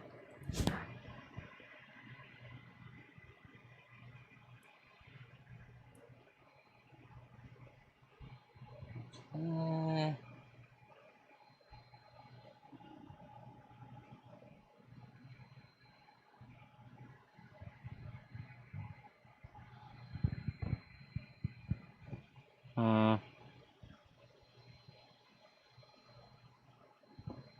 No instructions for it at all. Okay.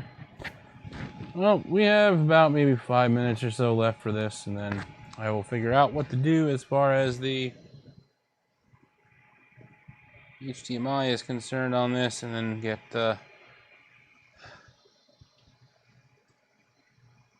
this set up. It was worth a shot. Try to fill in the time while this was printing. But, you know what? Learn as you go. You know, you will definitely continue to grow as I work things out on this the streams. Hopefully, I'll be a little bit more prepared next time. I think the whole power outage we had earlier today kind of threw things out of the way.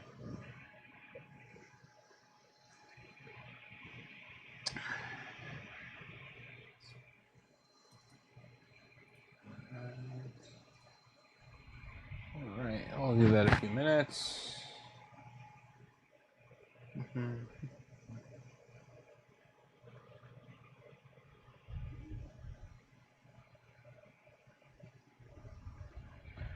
All right.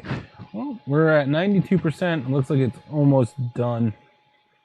And then once we get the clip on there, we'll be pretty much done with the work. I mean, we've been streaming since 8:30, so 2.5 hours. A little over 2.5 hours, which is good. All right, let's see.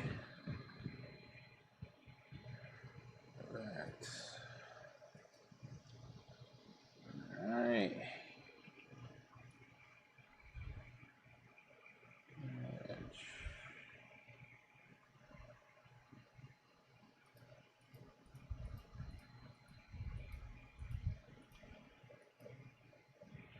Alright, she's going 94%. Temperature's staying where she's supposed to be. She gets a little change here or there, but that's due to the fact that I have a ceiling fan on and air conditioning behind me that is keeping the room at a nice and chilly 73 degrees Fahrenheit.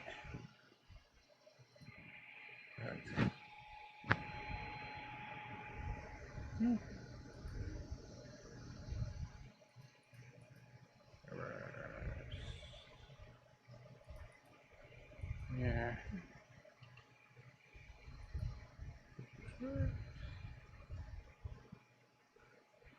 Perfect.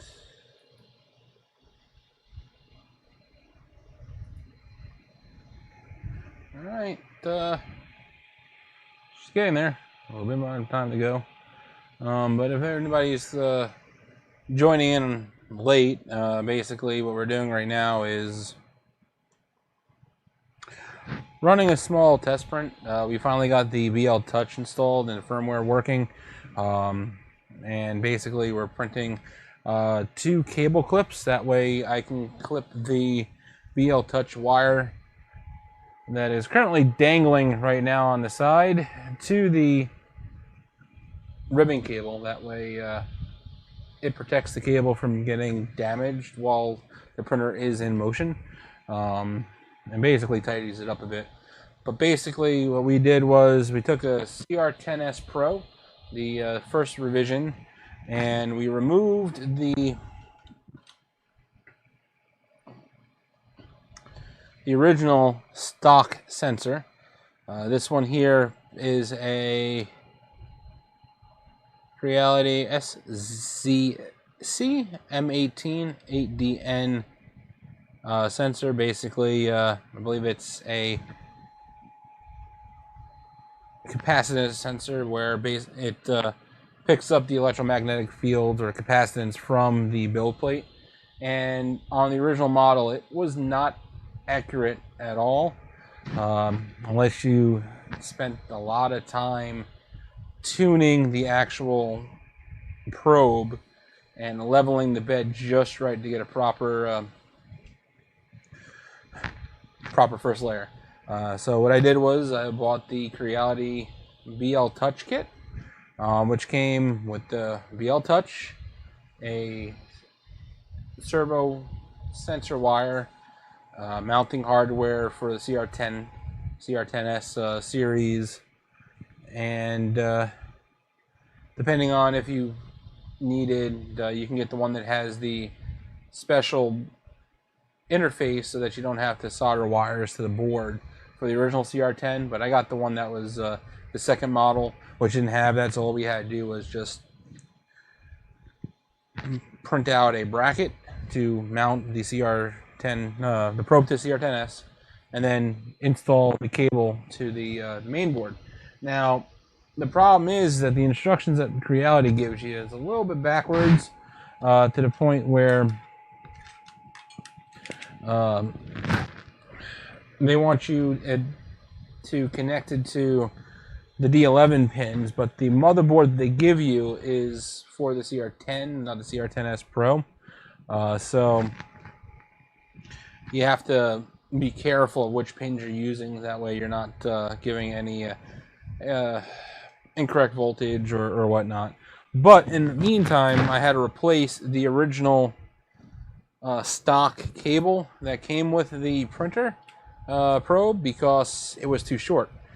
So I picked up one from 3D Printing Canada. It was about 20 bucks shipped, and we have that connected, and pretty much all we have to do is just get the wire clips installed and take it from there. But the print is now done. It took 36 minutes, which is right on time, and pull that off. Perfect. And all we have to do is just get the clips installed. And I only printed 2 for now. I want to see how well they fit, and if I need additional, I could always print more. So let me go ahead and move the Z-axis up a bit. We'll do 2. It's 400, 400, 400. So we'll do. All right, move that up to 300 here. All right, as it's going, I'm going to go ahead and move this to the side a bit and make sure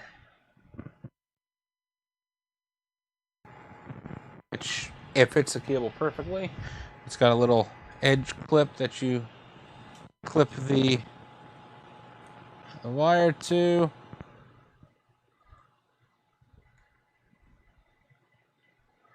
There we go. And then you put the cables in, and it keeps it nice and tidy.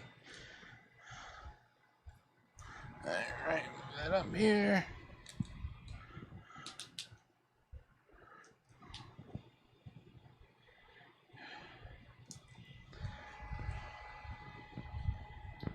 So pull that up. All right. And what I will do is put the clip in this way. I think 2 should be fine. Perfect. Get the clip.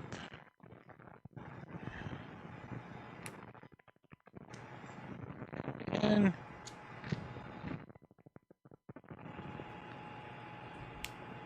Perfect, and get the cable there.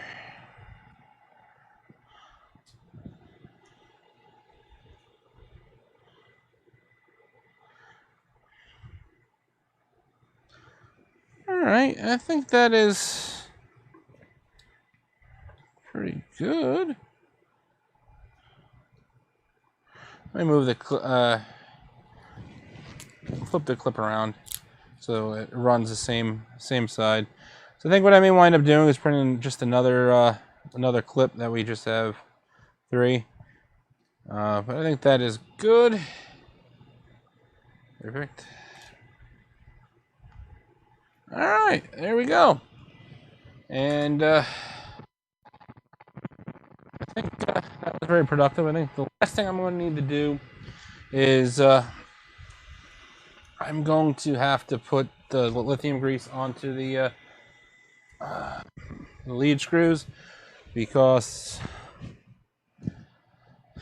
it's been a while since I've had this printer, and it's about time to maintain it and lube it a little bit. So we got that there, that here, and just a little bit of grease, and let's go down to 10 on the Z, and let's do the work in getting the oil distributed around the lead screw.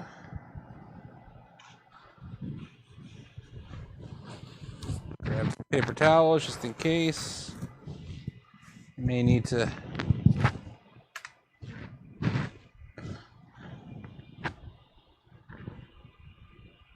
wipe up any excess. All right, there we go.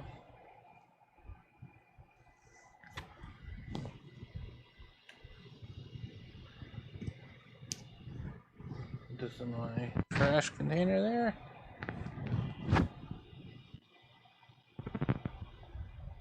All right, looks like it's in there.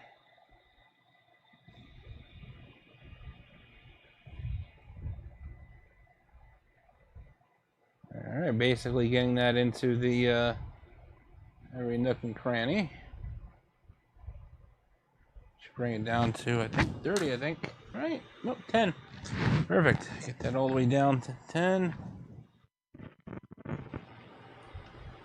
One more.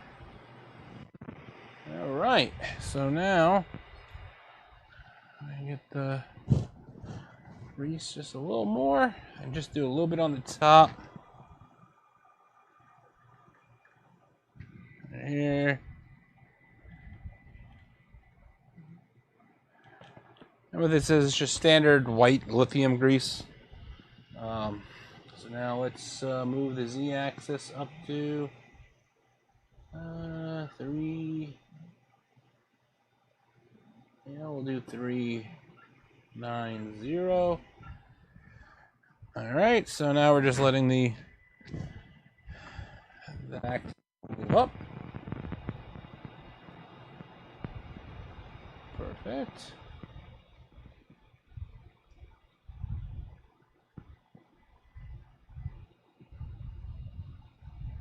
Excellent. It's getting there.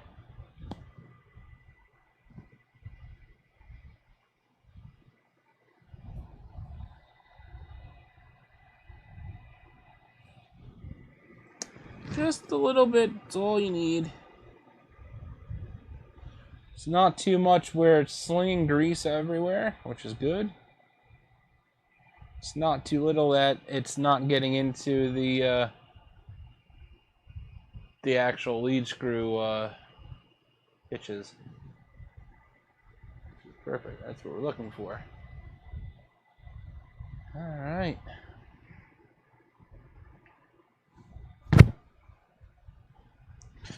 What I'll do is when I finish this stream, I'll go ahead and I'll put the base back onto the bottom of the printer and pretty much call it a night. I think tomorrow what I'll do is I'll do some additional prints, and I'll either record a follow-up video or I'll discuss what's going on the next live stream.